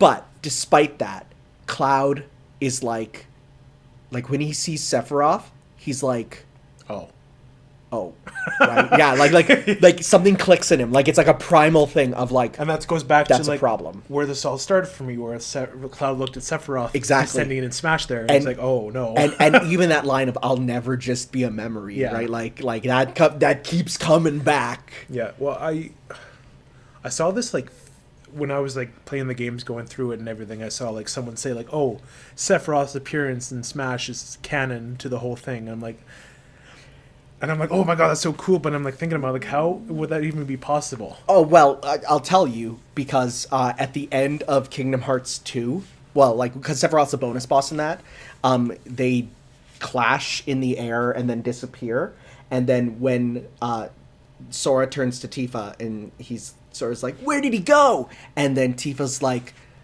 they've gone to fight in another place. And everyone's like, it's Smash now! They went to Smash! Because here's the thing. That's they, cool. I they like that don't idea. appear in 3. So everyone's like, they went to Smash. That's cool. Well, Sephiroth was a bit late. 5 years. It was a bit late, 5 yeah. years late. A little bit there. Some might also say Cloud was a bit early, considering it took a while for him to be fully implemented, Yeah, really. you're right. So, anything else for Advent Children then? No, I think that's about it. Okay, sounds good. So then we just have a little bit left to talk about.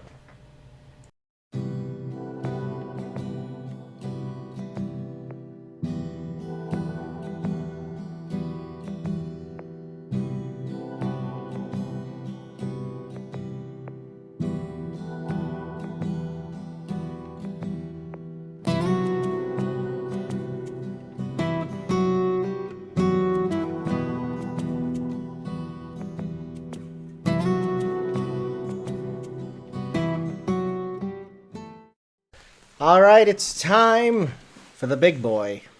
the biggest boy, if you will. The biggest, for sure, because literally it's long as, like, original Crisis... Well, maybe not Crisis Core, but original and Advent Children. It's longer than both of them combined. It's a big game. I guess it is. It is. Yeah. Like, again, like, I beat Final Fantasy VII, the original, at about 35 hours, and I beat the remake at about 40.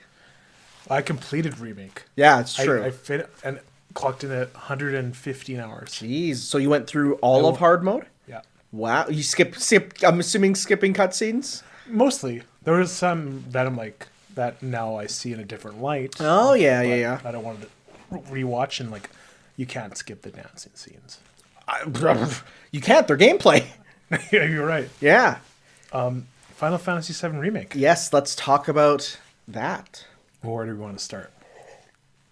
Gameplay. Incredible. It's really good. I love it. It is a perfect mix of turn-based and action. Well, when I played the demo, like way back when, I was like, this is revolutionary.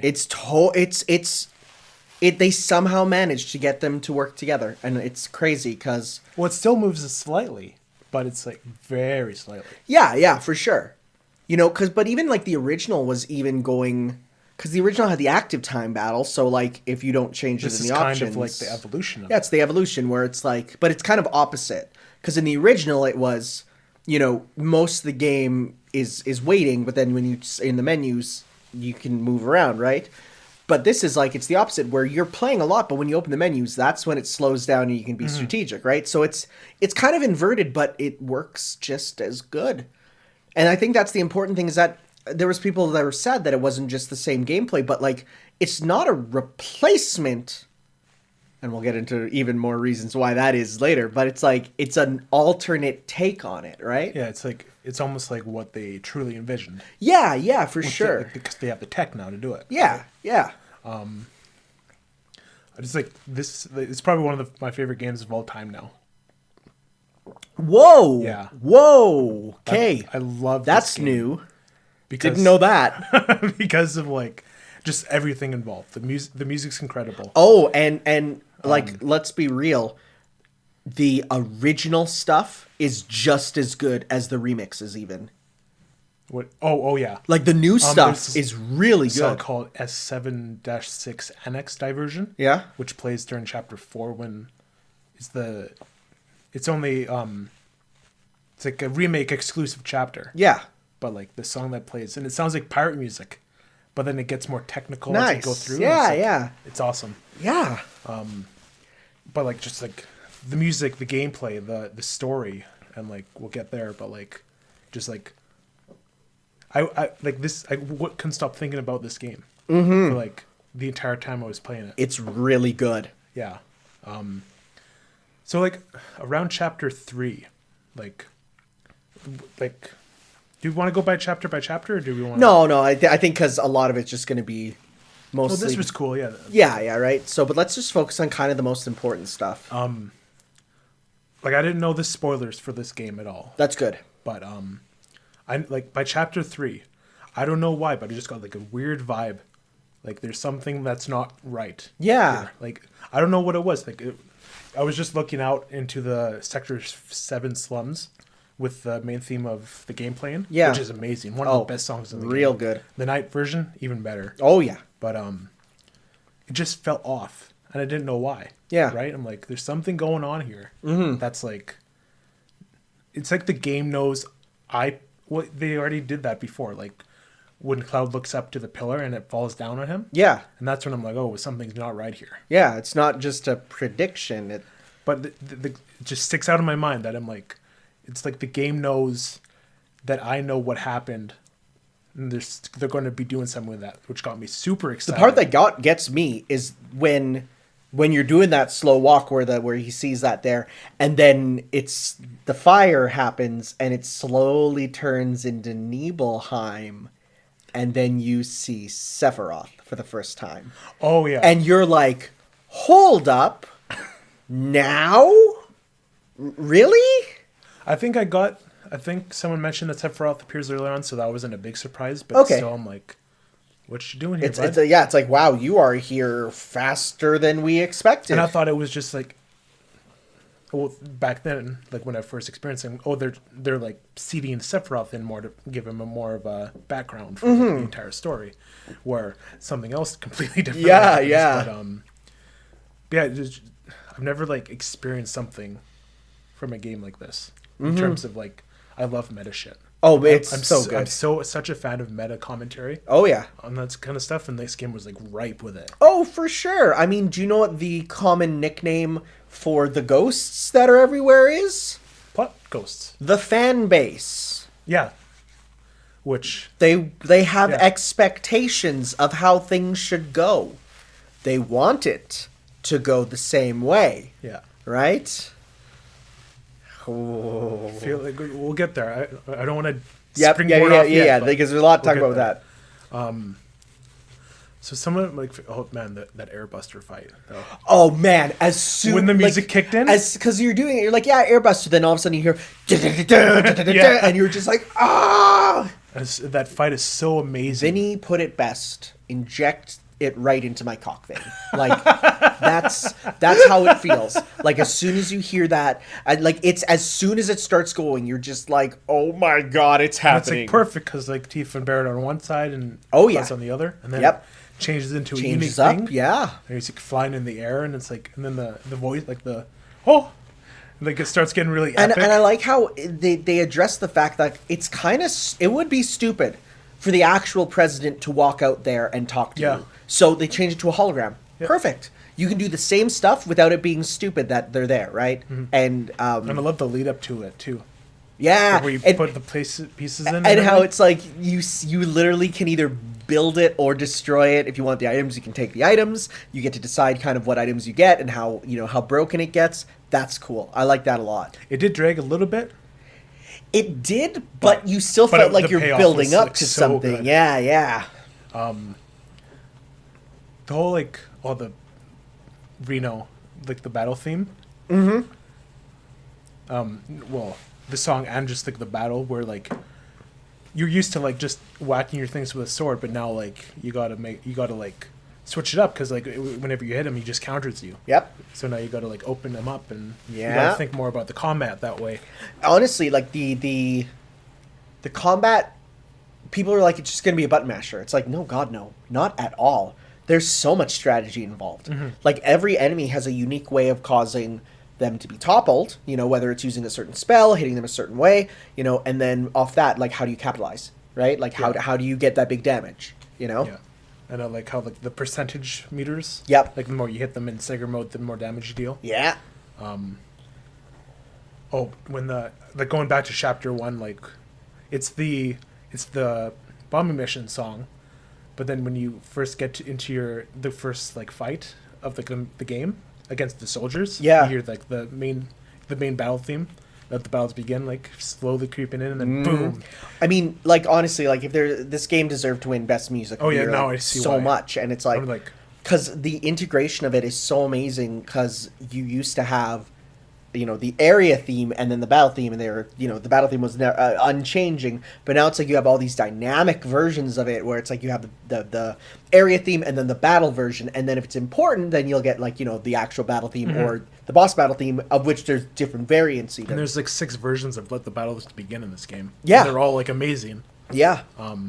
Skipping ahead, like we're going straight into spoilers here. Yep. But, like that Genova fight. Oh my! With that music.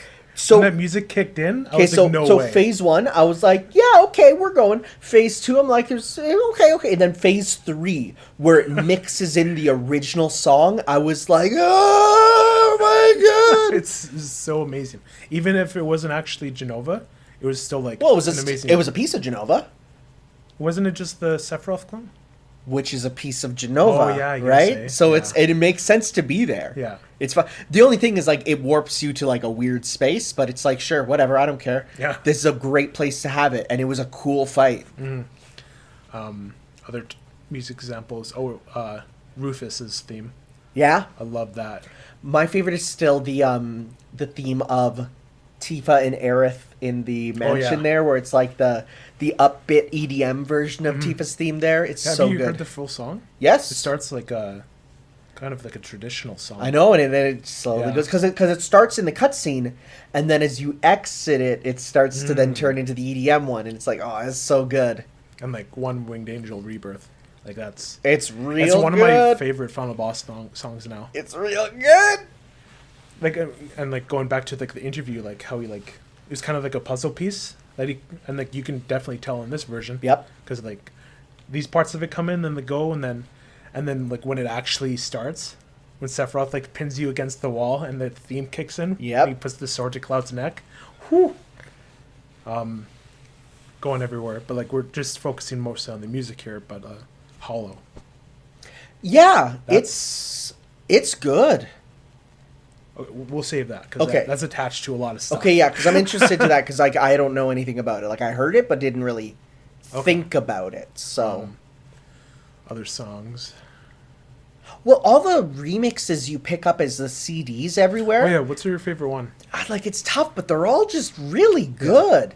Like, and ones that like you won't hear for a long time. Like you're never gonna hear, some of these themes that are in here until way later on. So, but they threw in remixes already. Something you listen to. I didn't like Barrett's theme. See, I do. I like it. It just doesn't sound anything like it. See, no, I can hear it, but I think of it as a nice mix that fits playing it in like the bar. I wouldn't listen to it kind of on its own, but I like the atmosphere it gives to the bar while still mixing it in with his theme. I really like the Cosmo Canyon remix. Yeah. It's awesome. I love the fact that literally you'll just have dudes come up to you and give you their mixtapes. Yeah. Oh, I hate the dubstep to Chocobo. I hate that one too. Oh, it's so bad. But I feel like because it's one given to you by a dude in the road, I feel like it's meant to be kind of because it's not good. We need to discuss the name Chadley. Oh, are we diving into Chadley? Did Did you finish? Do you know his deal? You don't know his deal? No. Like what his backstory is? Do you need to beat Bahamut for that? Yeah. Okay, you I need didn't. to beat like everything. Okay, I didn't then. Like even like the level 7. Oh, I challenge. did not. Yeah. Okay. Well, he's actually an android What? made by Hojo What? to keep an eye on them. No way. Yeah. No, you're joking. I'm not joking. They say that in the what's the Easy Allies podcast. Hold up. That would explain. Okay, wait here. What? He's a cyborg? But he gets horny when he sees Cloud cross-dressing. How does that work? Well, because he's feeling things, and he's like, I don't know what I'm feeling. You've been freed from Hojo's bondage. Thank Cloud's help. Whoa. Oh my god. And that's the thing, like, with this game. Like, I was like 100 hours in, and I discovered, the painting on the Aerith's room wall? Yeah? Have you looked at it? No. Look at, like, I'll point stuff out. Aerith room painting? Yeah.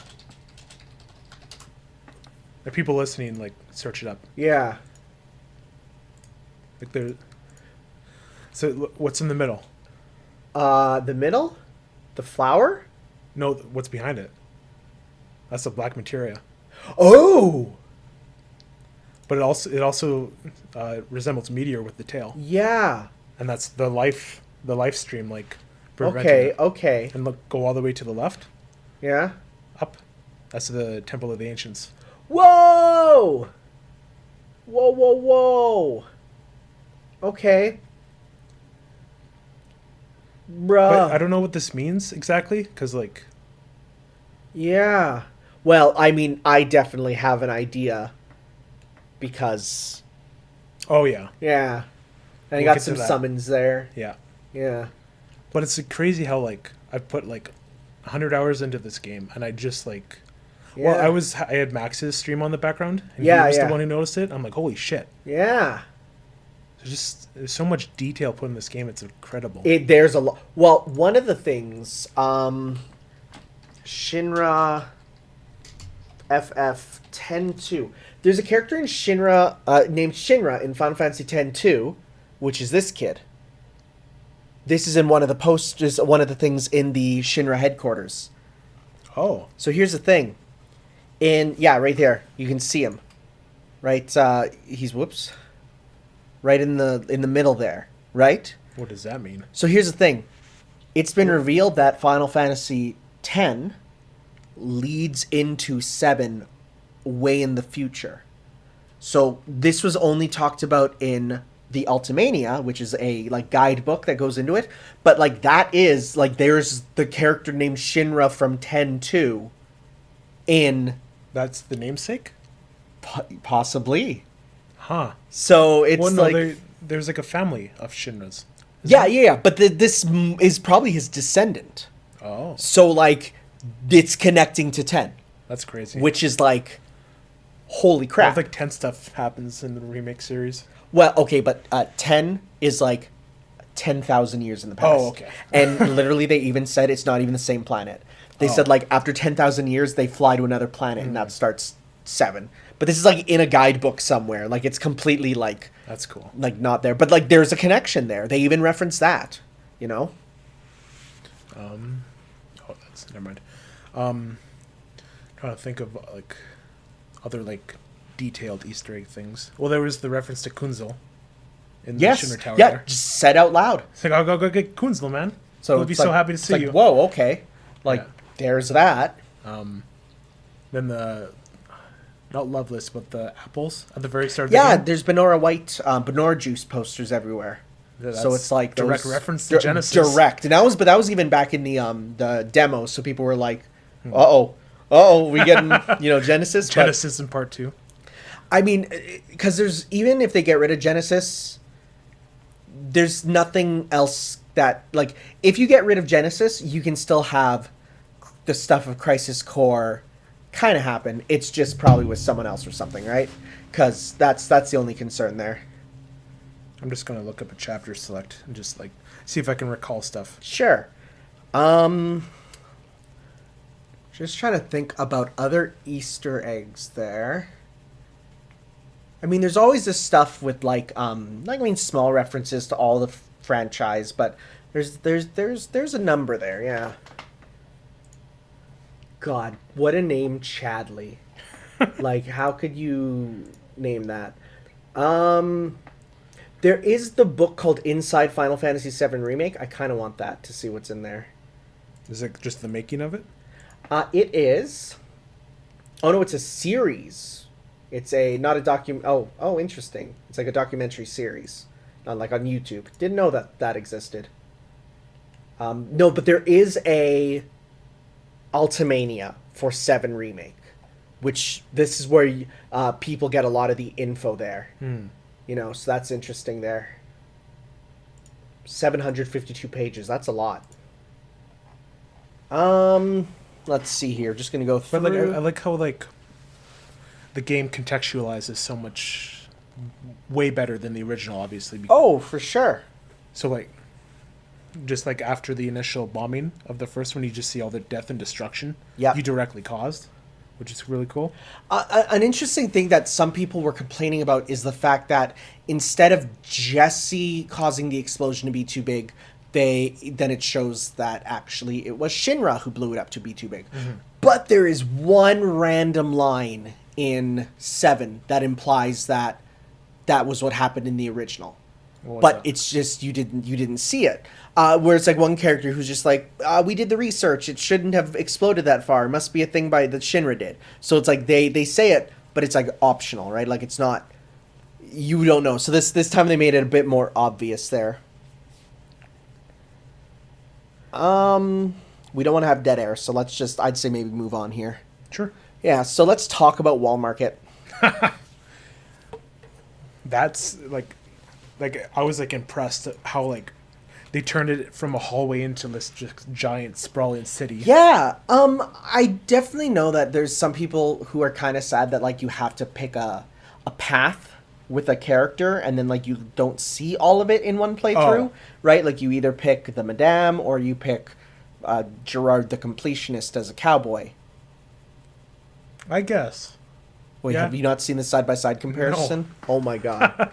But now that you think about it, I really like those characters too. I hope we see them I think Chocobo Bill will own the farm outside of there. That has Chocobo the Chocobo. Sam, you mean? Chocobo Sam was it? Yeah, Chocobo Sam. Sam. I thought it was Chocobo Bill. Nope. Chocobo Sam, Gerard. They look the exact same. Like he looks like the completionist. Like, look, he looks like the completionist. A little bit, I guess. Really, so obvious. Okay. I love the flashbacks to Nibelheim. Just to seeing how even if you don't go to that place in the actual game, like it just feels so haunting still. Yep. I guess because the game knows you played the original, which adds to it. Mm-hmm. But the scene with them looking at the stars, I was surprised by how good the voice acting was. Yeah, for sure. Young Cloud. Because you just assume kids are shitty voice actors, but well, was it actually kids that did it? I'm not sure. FF7 Remake cast. I think it was the originals just putting on a kid voice, but let's see here. No, not that one. Oh, speaking of, I know another thing that some people were not very happy about was the entire voice cast being replaced. But if I'm going to be real, I think every single one is better. Oh yeah, than in the original. Like honestly, let's see if Young Cloud had a different voice. I don't think so. Also, in general, this game's voice cast is so freaking huge. Yeah. When you get to the voice casts at the end, you're like, oh my god, how many people were in here? I mean, there's so many, and they're all, different. Like, Max mentioned it when he was talking, that, just the world feels so alive because, every single NPC almost has something to say, right? Yeah. And they react to, what's happening in the world and everything, and... Yeah, I'm just looking here. I think... Okay, so Cloud's voice actor is new. Mm-hmm. He's not... They all got new voice actors. Well, no, but, as in new, as in, he's never done any other voice work. Oh. Right? Some of these have. I mean, Max Middleman, that's Ryuji as Red 13. Weird. When B told me that, I was like, whoa. Yeah, right? I mean, Erica Lindbeck as Jessie is perfect, and you can hear it, absolutely. Okay, Marlene is one of the best child characters in... that is a child, and they did really good. Yeah, most of them are pretty new. I mean, then you got John DiMaggio as Heidegger. Heidegger. That's a Bender from Futurama. Okay. Holy crap. A lot of them are just random. Everyone thought that Don Corneo was going to be... Mark Hamill, but it's Fred Tatsicor, who's normally just does Hulk smash, he's the Hulk guy voice, right? Yeah, Yuri Lowenthal, he's well known. Barbara Goodson as Marl is crazy, because Barbara Goodson is the voice of Rita Repulsa from Power Rangers and Laharl from Disgaea. So Gwen here was voiced by Danielle McRae. That's one of Max's IRL friends. Really? Yeah. And Max was like, I'm freaking out. They played fighting games together. Just cool. Casually, and she's in it, right? Yeah, just a real good cast of a lot of people. And this isn't even talking about some of the... Oh, no, it is a different person. It's Major Dodson, who looks... Well, that's his first and only role, but he did a good job. The voice cast of extras is massive, because you even got Eagle Raptor's in there. He's just there as a voice. It's huge. And they did a real good job. Oh, they did excellent. Yeah. What else were we on? We were talking about the honey, or rather the wall market, which will then lead into the honeybee in there.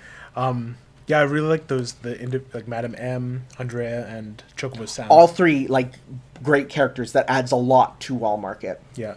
I just like what course you can select. You went for the most expensive, right? Not originally. Oh, I just went for because I didn't have a lot of money, so I just went for the 1,000. I had to go right away because I needed to see, and yep, we got Cloud hand job scene. That's what it looks like. They framed it a certain way. And then you play as Aerith for a few seconds. Yeah, and then go back. Well, there's a couple areas where you play. There's when you go to the underground the one time. Remember, you play as Barrett, and you actually have shooting and aiming mechanics, and you're like, whoa, this is different, right?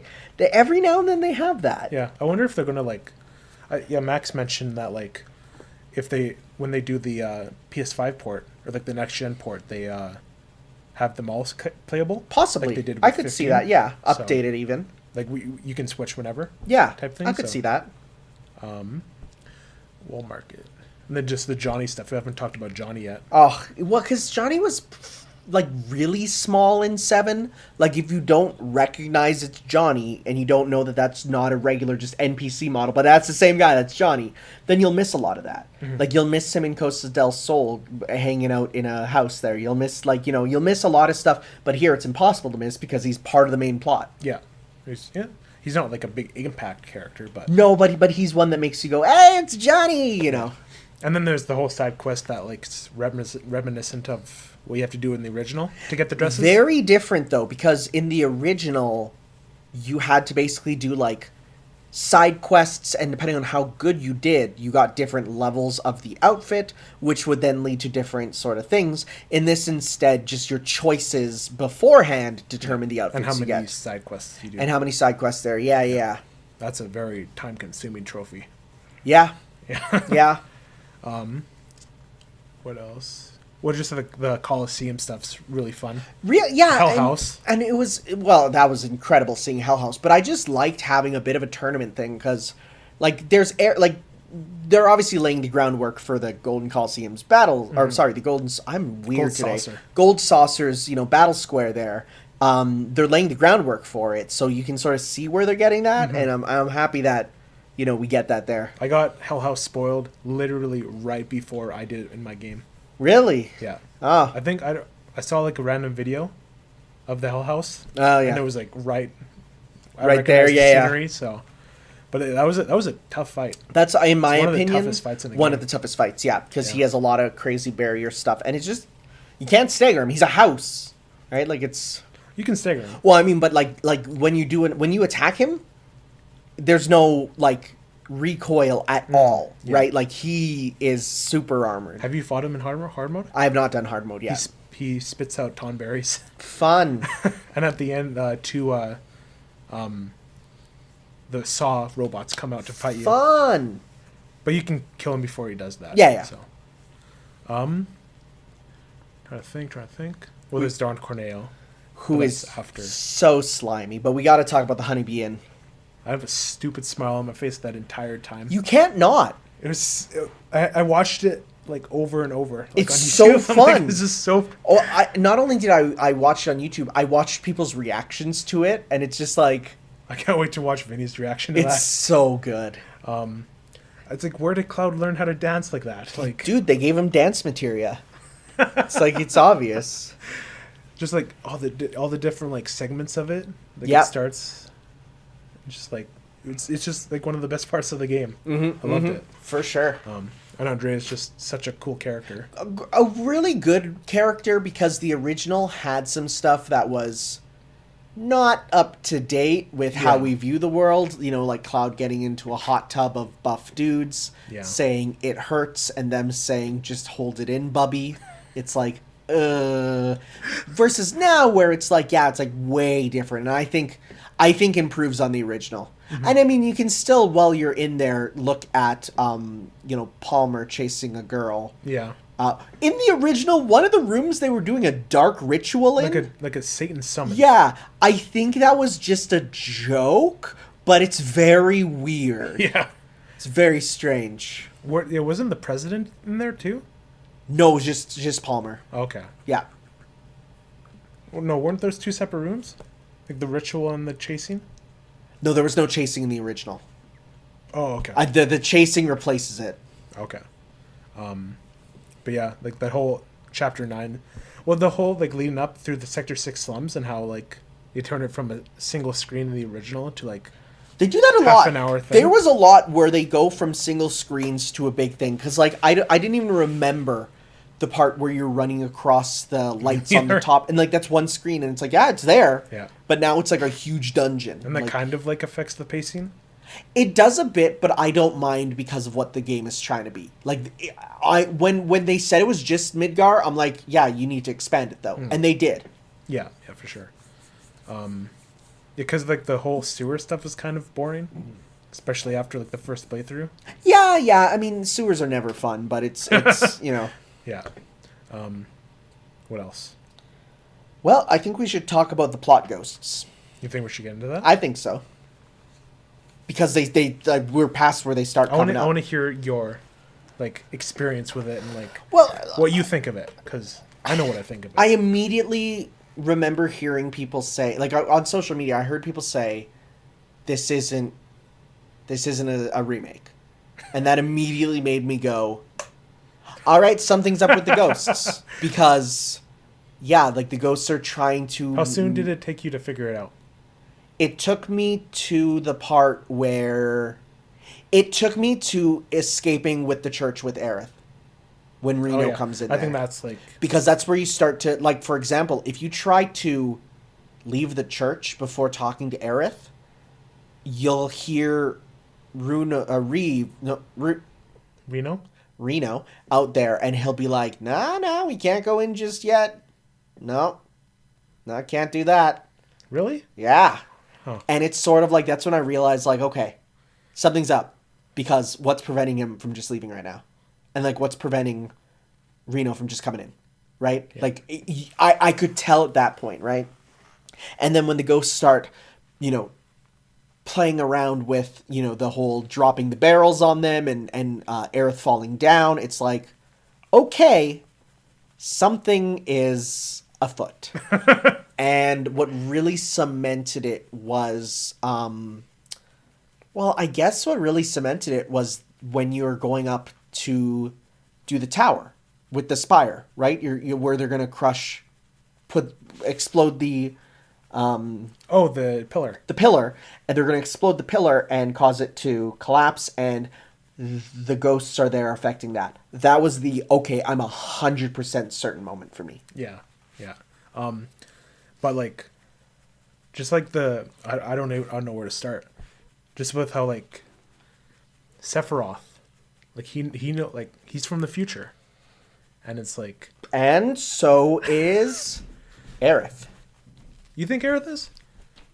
Yeah. I don't think she is. Wait, what? It's really obvious. No, she's not as sure as Sephiroth is. I don't think Sephiroth is 100% sure either. Okay, Sephiroth's 100% sure, but what gets me is when Aerith goes to touch Marlene, and Marlene goes, "What was that?" Because Aerith showed the future to Marlene. Did you watch the Easy Allies podcast with Max? No. So he has like this like way out there theory, like stupid out there theory, that like when in the original, when Aerith appears at the end to stop Meteor, and you can see her in the live stream. Yeah. When she closes her eyes, she opens them in Remake, like at the Mako thing. Okay, and then, yeah. And she hears, then she instantly like, she senses Sephiroth is like not where he's supposed to be. Yeah, because she walks a different direction from the original. In the original, she walks towards the camera. In the remake, she walks away. And she also hears something. She also hears something. Whispers. Yes. And then later I realized why they were attacking her in that street is because she needed to be there because Sephiroth delayed Cloud. Before. And I'm like, it's like a mind blow moment. Yeah. Because there's and she also says, "Don't get too attached to me." Well, she even in her chapter 14 thing, you know, there's like different... Yeah, there's different ones there. She's like, "Don't fall in love with me." Yeah, that was the thing. She says that. But I don't think she knows as much as Sephiroth. Yeah, I think she has premonitions about it, but she doesn't know for sure. Yeah. But I think she, like... Because at the end, she's like, "I don't know what's going to happen, but like I know." Well, yeah, now she doesn't know what's going to happen because we killed the ghosts that were making it follow the right path. Yeah. It's just like, it's one of my favorite things. Yeah. I love this shit. And I know why people would like want like a 101 original remake, but like this is so much more interesting. But I think the thing about this is it simultaneously makes you hit every single beat that would be in the 1-to-1 remake, while at the same time still providing something new for people who don't want that. Mm-hmm. Because you still go through everything, and that's why even going forward here, I'm still expecting us to hit almost every plot point. Just in a different context. But just different contexts and, you know, perhaps changed up in a way that'll make it fresh for people, right? You know, I mean, we were all still shocked when Sephiroth killed Barrett, quote unquote, and we all went, "You can't do that," which is obviously the intended response. So, but even still, we can get that thing, and then of course, then they heal him, and it's like whatever. But like, you can still get surprises, and I'm sure it's just as surprising for new people as it is old for that sort of stuff. So I'm still looking forward to seeing the ways they surprise us beyond what the people who played it's so 7. exciting and be like, what's going to happen? Yeah, what's going to happen now? We'll talk about that later, but just like the this is a Sephiroth who knows what's going to happen. That's so like threatening, Oh yeah. It's just like, how can you beat such a powerful foe already, but he knows everything? Because again, as we talked about in 7, Sephiroth is a villain, if you count him as being who you fight the whole game, who doesn't have a personal connection to Cloud until the end. So now you have one that does from the get-go, who immediately is like, I don't like you. Well, that's just the thing, like, again, in the original, Sephiroth didn't know who you were. He didn't No, really not care. at all. But Yeah. now that he knows, like, you're the sole reason, like he lost, Yeah. he now knows that you need to be eradicated. So do you understand the last part where he talks about, 7 seconds? So, people think it's Aerith's death. People think That's- it's the amount of time he has to stop him from killing Aerith. And that's almost too obvious, right? Right? Like, Yeah. Square Enix wouldn't Yeah. say that, right? But, what makes me think what it is, it's like 7 seconds until... So they said, the original ending, Red 13 mentioned, if we lose here today, something like... That's the future that will happen if we fail here. Yeah. Which he insinuates is the bad ending. So if you look at original as the bad ending, what's Yeah. so whatever causes the humans to be eradicated, which is the assumption. Yeah. What if that's another apocalyptic event Sephiroth is referring to? Okay, okay. Cloud has 7 seconds to stop that. It's not Meteor. Yeah. But it's something Okay. something that's going to be present in Remake somehow. So that whole scene was a mindfuck. Oh, yeah. Well, especially because... Edge of creation. Yeah, well, when I heard the phrase edge of creation, my mind went, that sounds like something that was in previous Final Fantasy games. And I looked it up, and it's not. But it sounded to me like it was. Like that was some pre-established thing. But it wasn't. And so, yeah, that's a bit confusing. Let's go a bit... Sorry, You're about I'm to burping. start to cry. No, let's go a bit before. But I just want to say, the scene with the flashes to echo the original, Yeah. and then Cloud tried to do Octo Slash, or what was it? Omni Slash? Omni Slash, but Sephiroth knew, so he countered literally every one of his moves. Well, in that fight, did you know what those were flashing forward to? I thought it was just an homage to the end of original. No, but no. So in that fight, you know how you get flashes of the future? Oh, and I'm just talking specifically when they're on the edge of creation. Oh, okay. And they're the camera zooms in, but it's it flashes. Yeah. both of them. But here's the interesting thing: Final Fantasy VII ends with them fighting in a black void, and it's was that the edge of creation where they were fighting? Because it was just a black void in the original. So Maybe. yeah. Well, but during the Whispers fight, there's a lot there too. It's how those 3 Whispers are Kadaj, the Yep. Advent children. They're named But- after the weapons of the Advent Children. Does that also insinuate the Harbinger? That's Sephiroth. Well, because the Harbinger, it looked to me almost like Bizarro Sephiroth. But guess what? Vincent calls Sephiroth an Advent children. What? Harbinger of death and destruction, or something like that. Oh, yeah. So that could be Sephiroth from the future somehow, and somehow he already has control of time destiny. So And he brought those 3 back. yeah, and so when you're doing that fight and you start to get glimpses of the future, like I said, those flashes are actually from the beginning of Advent Children. Yeah. So Or that's just the one running up. no, all of them. All of them. The shots of them all in the northern crater, those are right from I thought that was just so you don't see the blocky bits. No, those are taken right from Advent Children. Yeah, but I'm just saying they used that instead of just the blocky. Just to keep the tone going. No, for sure. Right? But I mean, they could have just. It would have taken no time probably to take the models and just do a short thing, with the new models. But no, they went ahead and did. They used Advent Children, which is why I was like, you need to watch Advent Children before the end, because I want you to go, oh my god, those are scenes from Advent Children that they're just putting in as a representation of what would be ahead. Mm-hmm. So it's like, speaking of Advent Children, the scene, when they're about to fight, and you see the black masses coming up from the tower. Oh yeah. People Max said those could be whispers, and Sephiroth is already getting ready to go back in time, and that's what he does when he goes into goes into the wing, and he right before he says, "I'll never be in memory." Yep. So it's just it's man. This is what I love this shit. It's so good. But with Jesse, Biggs, and Wedge surviving, do you think all three survived? Well, you can see Jesse's stuff on the table there. So I know some people think that that's just they collected the stuff. Oh. So there's some people who are like, we know for sure that Biggs is alive for sure. Why would they build Jesse's character up about going to the gold saucer and everything? What if they're in a separate timeline and Jesse doesn't recognize them when they get there? We'll have to see. The whole scene with Zack. Oh God, God! I'm just like.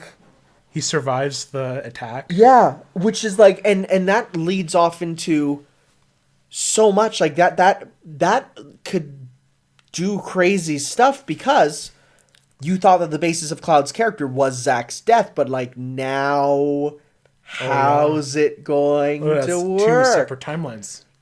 No. So there's some people who think that that's an entire alternate universe, because when they show Stamp, it's a different dog. Which I know some people are like, oh, that's an alternate world. But I took it as it's showing that it's not the now time. That was the old Stamp mascot. And then they updated it years later. That's what I kind of took it as. But there's some who think it means it's an alternate world entirely. I think that's it. We'll have to see. With the whispers around Midgar and the whole stars stuff coming down, that's the whole timeline being changed. Yeah, so I took it as the whispers were there kind of blocking Midgar as a way to show they were always there pushing the plot along normally, but now that they're gone, now things can change. Right? So we'll have to see. It's exciting. It is, because literally as soon as we're going to start to see new stuff, we're going to be able to kind of start piecing together again what's actually going to happen, right? Playable Zack in part 2, that'd be insane. Yeah, so it's gonna be interesting. There's some people who are like, are we gonna get Zack as a party member? Are we gonna get Zack? Are we gonna get? I mean, as it says down there, an Ever Crisis, which is the Crisis core of the remake universe. Are we gonna get a whole separate thing for that? How would that work? What's it gonna be? Mm-hmm. So. Just moving ahead, it's is it going to be a part of the game? Is it going to be a separate game? Are we going to get... Is Final Fantasy VII Remake 2 just going to be called Ever Crisis and incorporate parts of Crisis Core while also telling a bit of the story of the 7 Remake? What's going to happen, right? Yeah. So I'm just excited for the next time they start... And they immediately were telling us, we're... as soon as 7 Remake went gold, they're we're already starting work on the second. Right? What we're going to include, and they said it's going to come out quicker because we have the gameplay and a lot of character models down. So now it's just the story and what new things we add to it. Yeah. I just wanted to mention that. Did you see Safer Sephiroth in the Edge of Creation there? In Wait, the what? stars? Is this a Rayman in the ice sort of thing? You can definitely see echoes of Safer Sephiroth in the stars. Safer Sephiroth. I'm gonna go remake. Let's see here.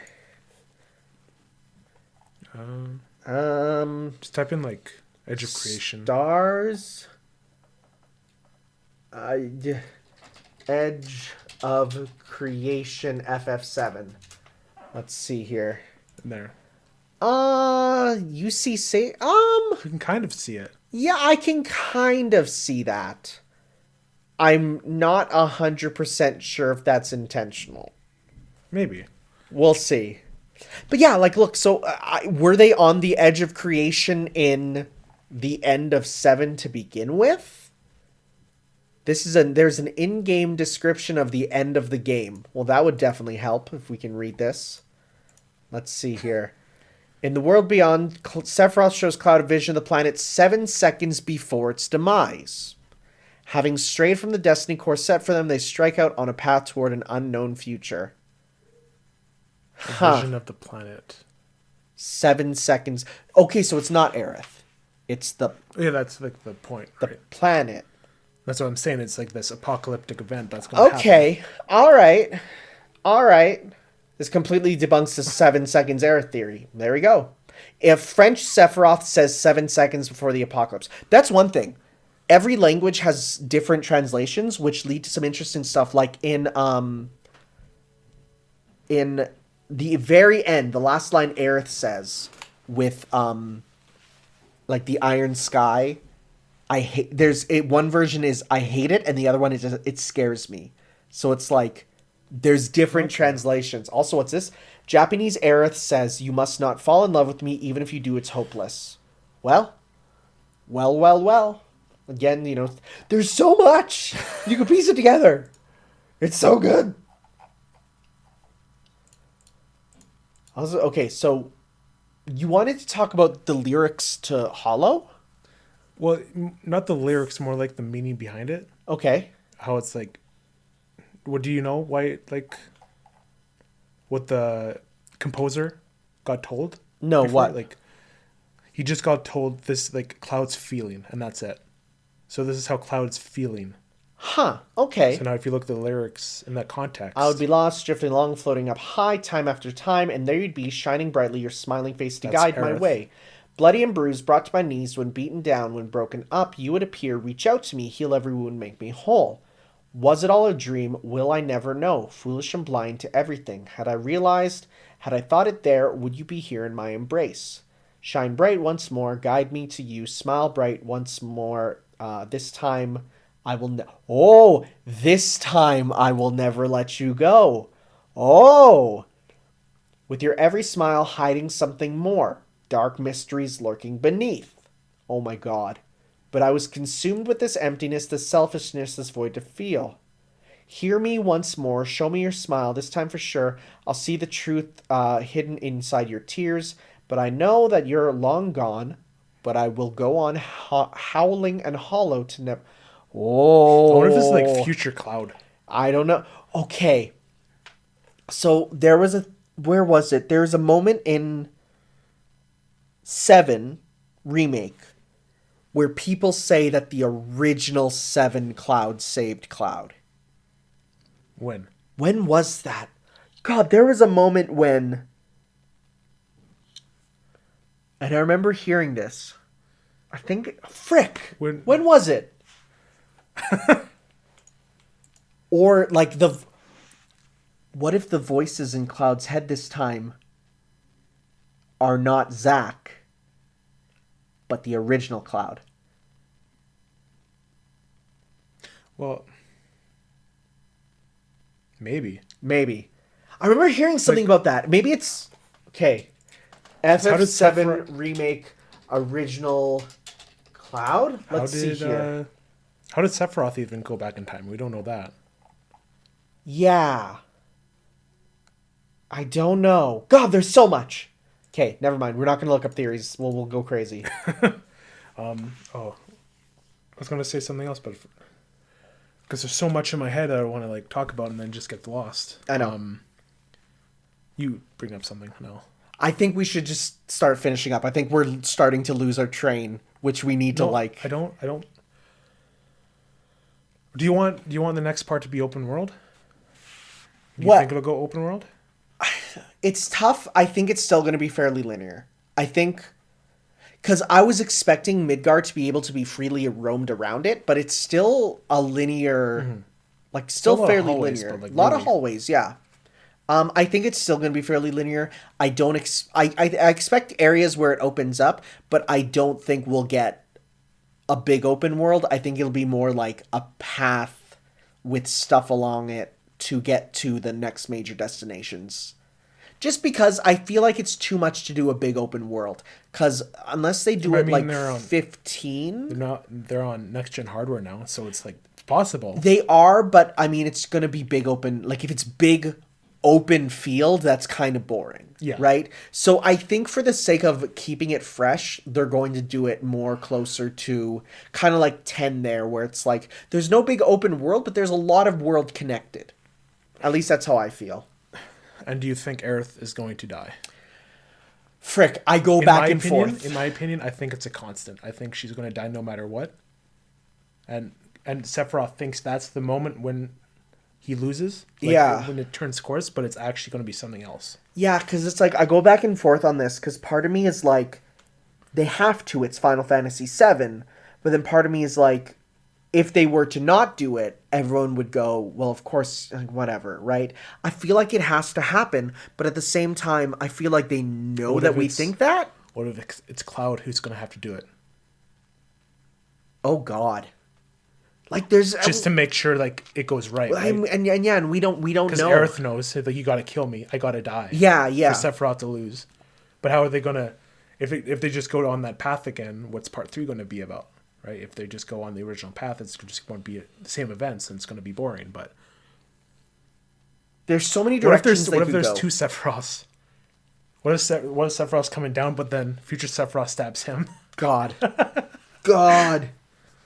There's so many places we can go, and that's why I'm excited to see any new footage from the sequel, because I'm like, where will we go? Yeah. What will we do?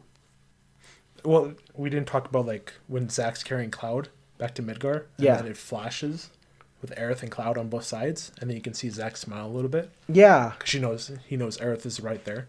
And it's been, like, 5 years since he saw... Okay. So he still thinks... I kind of just took it more as just the symbolism of it's like this. They're in the same place. One's leaving, one's going. I didn't take it as literal. He knows. Well, he sensed like they're in like the different timelines. Yeah. But they're still like right beside each other. You know. Okay. So, what do you think about Red 13? Like his whole. I like him. I think he's a fun sort of interpretation of him that mixes between the serious and he can still make jokes. You know.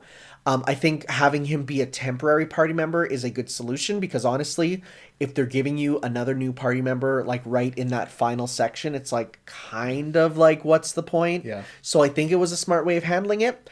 I'm excited to actually give him a play, because some of the stuff you see him do in combat makes you go, oh, it's kind of rad. Yeah, he helps a lot in those late game battles. Oh, yeah. Because he does like the light and that just explodes and staggers the enemy. Yeah, I'm just like thinking of like any other things at the end, because there's so much. There is. Well, no, like if you go back to the original reveal trailer, like when we're announced, like announced the remake, that's happening. But if you watch it from the perspective of not like the fans and everything and like the legacy of the game, but Sephiroth. Oh yeah, absolutely. I mean, from the get-go. You know, the idea of the reunion is a double entendre. Yeah. Reunion with the characters, reunion with, you know, the thing happens in game, the reunion with Sephiroth and Cloud. And why I still think Aerith is going to die is because you see the crumpled flower there and the black feather fall. They obviously planned this. And the crumpled flower means like pretty... You mean from the original trailer? Like one where they announced the remake. I don't know if you know this. I think they have it all planned out. But there was some big changes that happened in development. I still think Aerith is going to die. Oh, I think so too, but they scrapped the entire game once. Did you know that? I think so, yeah. Yeah, they entirely scrapped it because Cyber Connect 2 was supposed to work on it, and then their stuff was literally unusable. So then Square Enix restarted it themselves, which I think lended to a better game, because if you look at the actual early footage of the game, it looks so bad. It looks real rough compared to what we got. Yeah. So glad they changed that. Yeah, for sure. But yeah, I just love the whole like meta stuff and like how different parts of the game and the timeline converge all into Yep. the end there. And Yep. like they have, like, how are they going to kill Sephiroth?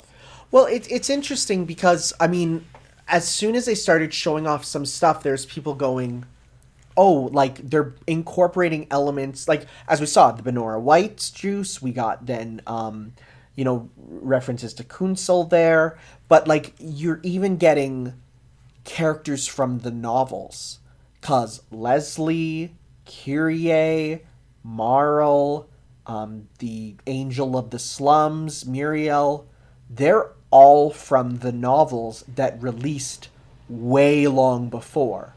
So this is really bringing in everything and really making you go like, yeah, this is showing, like, it because they already said, like, we were going to remake it at the end of the compilation, but this is now, okay, let's think about everything in the compilation. I mean, hell, there's deep ground references. Yeah. You go into that underground lab, and they even on the loading screens talk about, you know, deep underground, these are Shinra experiments. So when you're fighting those weird mutant guys underground, where you find Wedge looking for the cats there, right? Like, those are deep ground things. And you're going like, oh my god, they're even referencing Dirge of Cerberus stuff. Like, you're getting the everything mixed together, right? So it's exciting. Yeah, I gotta say, like, that the moment in chapter 3 when I'm like out of Cloud's apartment looking at the slums, Yeah. and the music playing, and like just the sense of unease, and like there's something right under the surface. That's probably one of my favorite video game moments,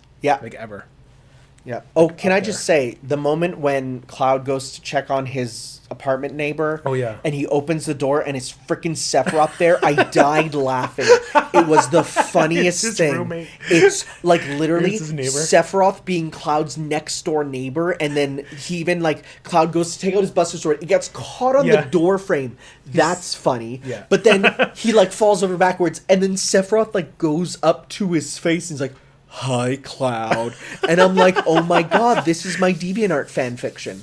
Like, it's so funny. And then it turns out to be, you know, what it actually is. You know what else blew my mind? Huh. You know, like, when the Whisper's like on top of him, and he says, like, sleep, peaceful sleep. Yeah. Whispers want him to sleep long enough so that, they wanted him to sleep longer, so he slept in, so Tifa, something around there, so they could just keep it intact. Yeah, yeah. But I can't remember for the life of me. Oh, But it's so good, though. just like every instant is like them, like the Whispers, like, or the planet. It's the planet doing Yeah. this. Now, I will say, I am happy that we've killed them. Because I feel like if we went through then Remake 2, Remake 3, and you still had to deal with the Whispers, I feel like I would have got tired of them. Yeah. But you killed them, now you can go. Like, now the expectations are shattered, they can make changes, it's fine. I'm excited to see. It's weird that the original is non-canon now. No. It's canon that it happened in the Like it past. happened and then it didn't happen. And it's like Right, yeah. It's confusing, but I'm so excited. people say it's too Kingdom Hearts, but I'm like, no, I love this shit. Like, this is like the best. So thing that okay, could but that's the happen. thing. That's why people are. That's why there's some people who are excited for it, because this is what Kingdom Hearts does. This sort of, like, thinking about stuff. It's so good. Yeah. It's one of my favorite games ever. It's great. Is there anything else you wanted to? No, I think we're good. I think what I'm going to ask though is, what is some stuff from the original that you're most excited to see now remake? Oh, the whole section in the live stream. How Yeah, weird that's gonna get. That's going to be weird. Cosmo Canyon, can't wait to see. That's gonna be realized. beautiful. Just the giant spire. Yeah. Savor Sephiroth. Like, that's just. That's gonna I be- think we're still seeing it. I think they're gonna save. Oh, absolutely. So what do you think about them, like, blowing their load with Sephiroth, like, right away? Well, you don't fight Sephiroth in the original, really. Like, Yeah, I with guess. the coat, you don't fight him like that ever. But do you think it would have been better to save him for the very end of the series? No, because then what Have would? Genova Dreamweaver. Because be here's the final thing. boss? Okay, Genova Dreamweaver, but then otherwise the final boss would have been the Road Roller. Like, come on, like that's no. You need to end it with something big. Yeah. And boy, geez, did they end with something big. Like, did you notice when Sephiroth summoned Meteor or like Meteor? Yeah. He looked directly at the camera. No, I didn't see that. That's good. So he knows, like it's just crazy how Sephiroth knows so much. Yeah. Like it's just. I am a fan of the idea of a Sephiroth who knows what has happened and is pissed and wants it to not happen again. Yeah. You know, but even I love how Sephiroth even experiments with stuff. Like he killed Barrett, stabbed him, just to see what would happen. And when the Whisperer goes and like heals him, he's like, okay. So like you beat the game by basically seemingly playing into his hand. Do you think that happened? Absolutely. Sephiroth just like, come here. Yeah. And then, No. Yeah. He did it all on purpose. Yeah. Like it's absolutely. That's such It's so cool. brained. It's so cool. But then also like the theory that like that's Sephiroth in the future. Like I don't know. It's just there's a lot you can look into, and you know, even like similar to Kingdom Hearts stuff, there's a big chance that some of it might not happen, right? Like you know, but you still think the ultimate weapons are gonna happen? Well, I guess the planet is a character still. Yeah. And she's still alive. Yeah. Like she can't control destiny anymore. I still think everything from the original is still going to happen, absolutely. I just think the ways we might see it might be different. Like, for instance, I could absolutely see them doing a thing where this time, I mean, this is looking far ahead, but maybe this time the Sister Ray doesn't stop Sapphire Weapon and you have to fight it, right? Maybe this time, you know, when you are, you know, going through different areas, like I think they'll go differently, you know, but you'll still go through them. Mm-hmm. You'll still go through the same experiences. They'll just be done in a new way. So do you think Meteor is still going to be summoned? Oh, do you think that's still in the logo? Well, what makes me think is that, like, do you think Jenova knows about what's going on? Because I feel that Sephiroth could tell her, and she ends up being like the final boss of part 2. And then Sephiroth, and like his final forms being like the final. I don't know, because there's a lot that could happen with, like, does Jenova know? Because we don't even know how much sentience Jenova really has. But if you think about it, Sephiroth isn't really. Sephiroth's goal isn't to do a reunion; it's to take out Cloud and everyone and to win in the end. Yeah. So, does Jenova know about? Does Jenova know about that, and she's pissed about that, and she becomes the overall threat for a bit? I don't know. Imagine teaming up with Sephiroth to take down Jenova. I remember reading a theory that by the end it might be teaming up with Sephiroth. Because that's what happens in the a flashback, but like it still happens kind of. Yeah. Right? And I wonder if we'll be able to play the whole Nibelheim incident and how that'll play into the whole. Oh, we have to. Yeah. Yeah, that's like the biggest part of the original. It has to, yeah, for sure. I wonder if we'll be able to explore, like, going to all the houses and the mansion. Okay. What's the mansion going to look like? We didn't talk about this, but one thing I did appreciate about Crisis Core is that almost every building was a perfect recreation of the original layouts of them, but now in 3D. Mm-hmm. So, like, that was really cool, and I hope we get to see some of that kind of done, we will. You know, in this. I want to see the Dying stuff too. Yeah, They'll probably for sure. Like flashbacks. Like I don't know how big. I don't know if are they going to focus on this remake? No. I still absolutely think we'll go through every single character arc as it happens, because that's one of the most important thematic things is happening, going through those character arcs. But now that these characters know, like they're changing destiny. Oh, well, I think they know the overall stuff, but I don't think they got all the details. I don't think they know every single thing that happens, because they only got flashes of it, right? And like, honestly, just like if you got a flash of inspiration of something, you don't remember all those details. Like, even though you saw Kate Sith there in the like you saw Kate Sith in one of the flash forwards there, which is one of the scenes from Advent Children. I don't think as soon as they see Kate Sith, they're gonna go, "Oh, you were that cat from the flash forward." No. Oh, okay. I think it's still absolutely going to be following the same route, but you know. But I also think Sephiroth doesn't know as much as he lets on either, right? Okay. We'll see. And did you notice the song that plays in the Edge of Creation is Temple of the Ancients? Huh, okay. Which also alludes to maybe he doesn't know everything, right? Yeah. No, I definitely think that there's a bit of Sephiroth learning as he goes too, because like I said, that's when he doesn't know exactly what's happening, but he knows and some also stuff. like the very opening notes of the game being Huwang and Angel, like intruding into it right away. It's just, oh my god, it's like every aspect of the game you can see it. Yeah, and that's what makes it incredible. It's real good. Okay, I'm very glad to be like on this train now. Yep, looking forward to this, like what's next, you know. Okay, I think we just have one final sort of just miscellaneous thing to talk about. What do you think the first soldier is? I'm honestly expecting the first soldier to either be a novel or like a manga or Sephiroth something. Game? I don't think it's a game. Okay. I think Ever Crisis is a game. Well, that's because it plays into the EC stuff. Yeah, we got A, C, B, C, D, C, and now this is EC. First Soldier doesn't follow that. So I don't think that is a game. I think that's going to be... I think it's probably going to be a novel. Because there's been multiple novels. And I will say this. A Sephiroth novel would be cool. Oh yeah, but I will say this. If you want more information about the characters in 7 Remake, read the Turk side story novel. Because but that's... even though it's after, it still has Leslie, Kyrie, and even though it's after, it provides so much explanation for them. And also even goes into the original characters and kind of recontextualizes them.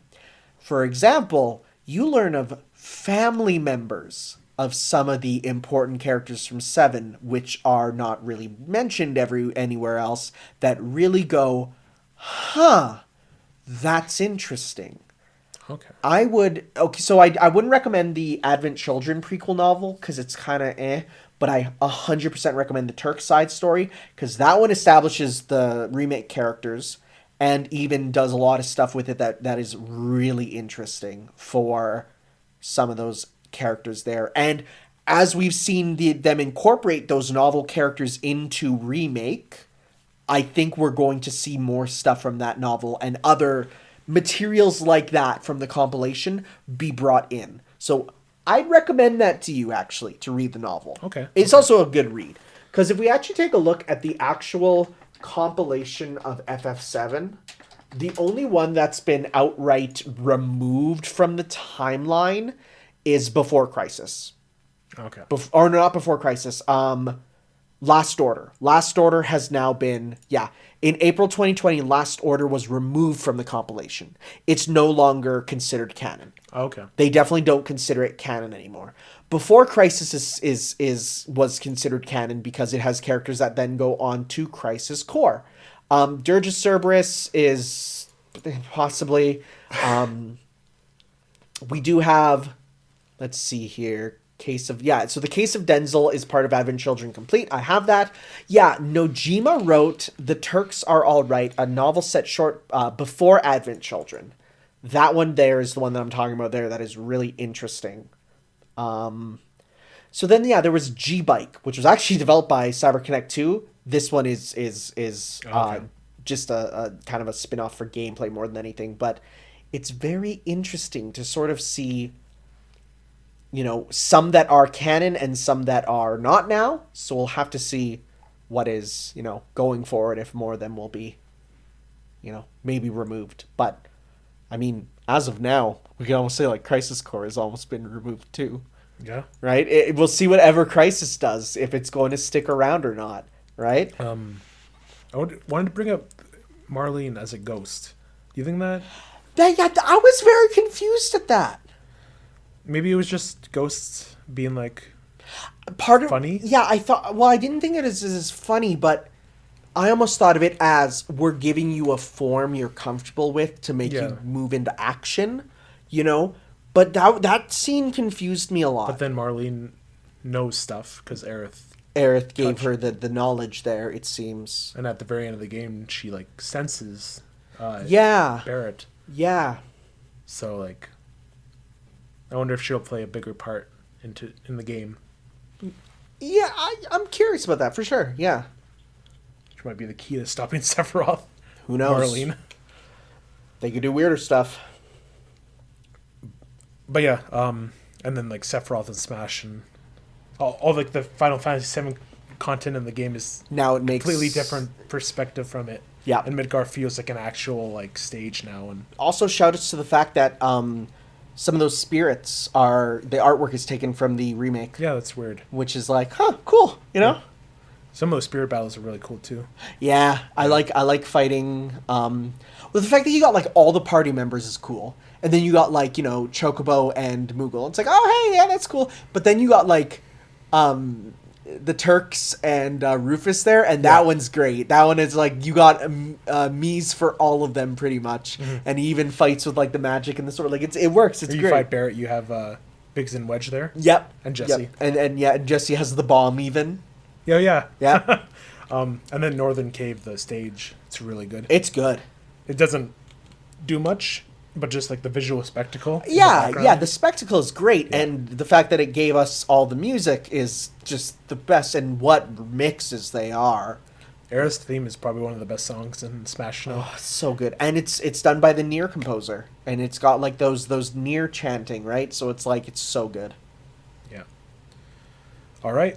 Okay. So any other prospects of Final Fantasy VII as a whole you want to ask me? Do you believe it's overrated, as some people say? Like what part of it? Like the whole thing? Yeah. No. Good. I think this is like one of the best like gaming experience I've ever Because had. there was a while where people were like, 7 is overrated, it doesn't deserve to get all this spin-offs when others don't have any.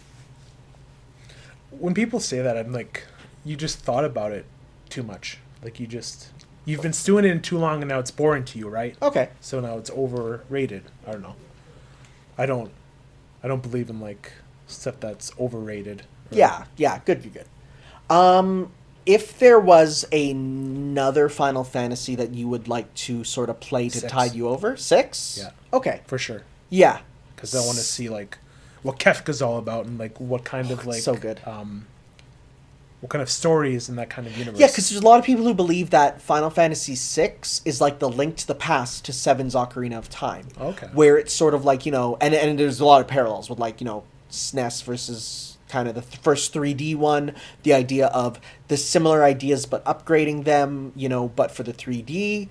That's one I would definitely recommend. I looked it up on Steam and it looks terrible. Oh, and no, then no. Pete mentioned that it's on NES. Use the SNES Mini but it's called Final Fantasy 3 on there because Yeah. we missed a bunch of them, so they just called it 3. Literally, the releases for Final Fantasy went 1, 2, which is 4, 3, which is 6, and then 7.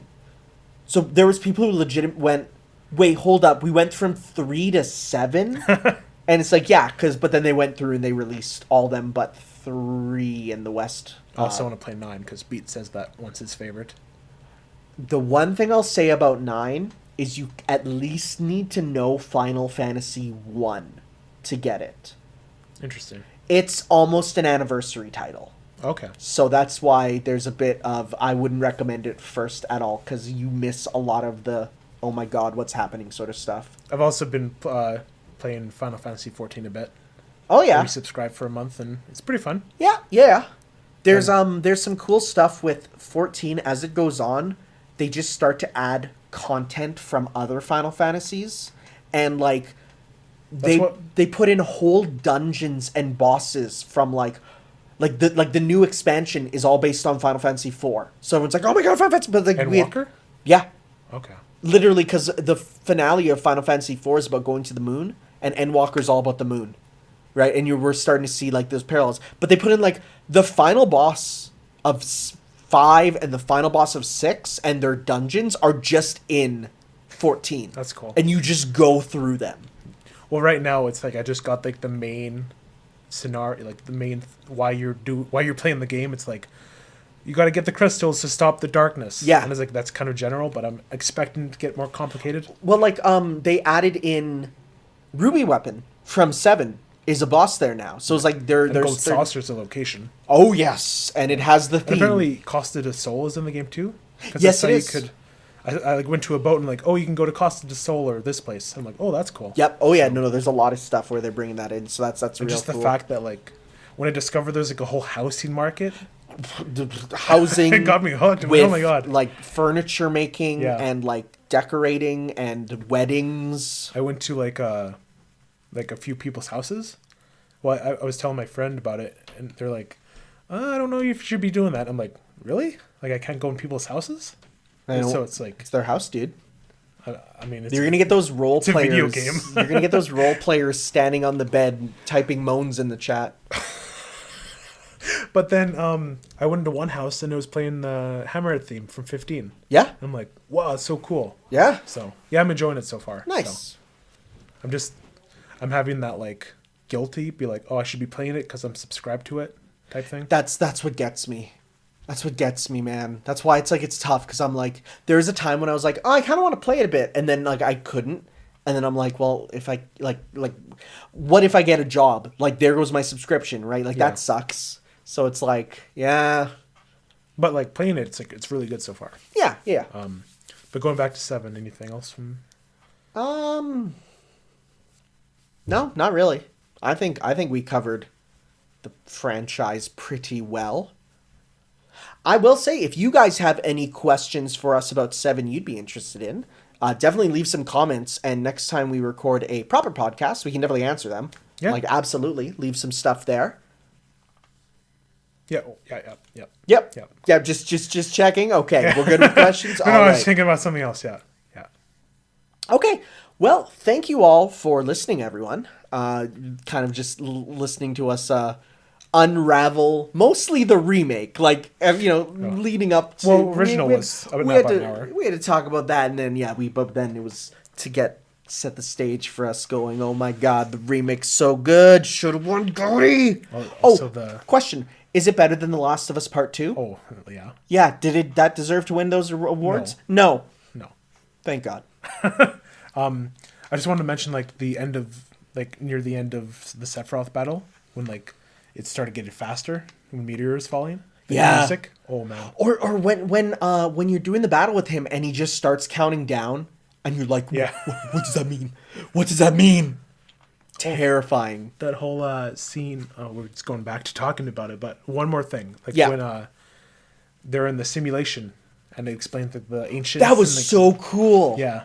And then like Sephiroth invades. Well, and that's the first time we've ever seen the ancients. Yeah. Like aside from Elmira and Aerith, like that's the first time we've seen. Elmira is an ancient. Yes, she is. Elmira is not an ancient. That's Sephiroth's mother. I mean, sorry, Aerith's real mother. That's not Elmira is her adoptive mother. No, isn't that the real mother? No, Am I wrong? I'm pretty sure. Elmira FF7. Elmira gains. Oh Yeah. God! Wait, then what was her mom's real Lysithea, name? wasn't it? No, that's Sephiroth's mom. Yeah, no. Oh, it starts with an I. Ifalna. There you go. Ifalna. There. Yeah, that's who I mean. Like she's the only other one that we sort of see there. God, I love this artwork of her though. This old Nomura art before he went the world of debut style. It looks exactly like Aerith. Yeah, you're right. You're right for sure. Yeah, like so we actually got to see the ancients, which made me go, "Oh my God!" Like that's a first.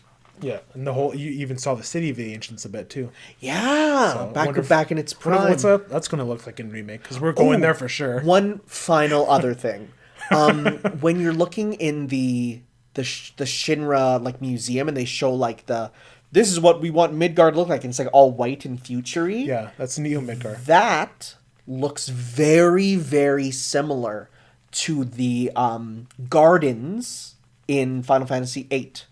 Oh. So if you look at Balam Garden in Final Fantasy VIII, Balam Garden, it looks very similar to Neo Midgar there. Like, oh yeah, it does. Right? Like it has the roundness to it. It has kind of the floating stuff, so that made me go, very interesting. Although 7 and 8 are not connected at all. So there's that.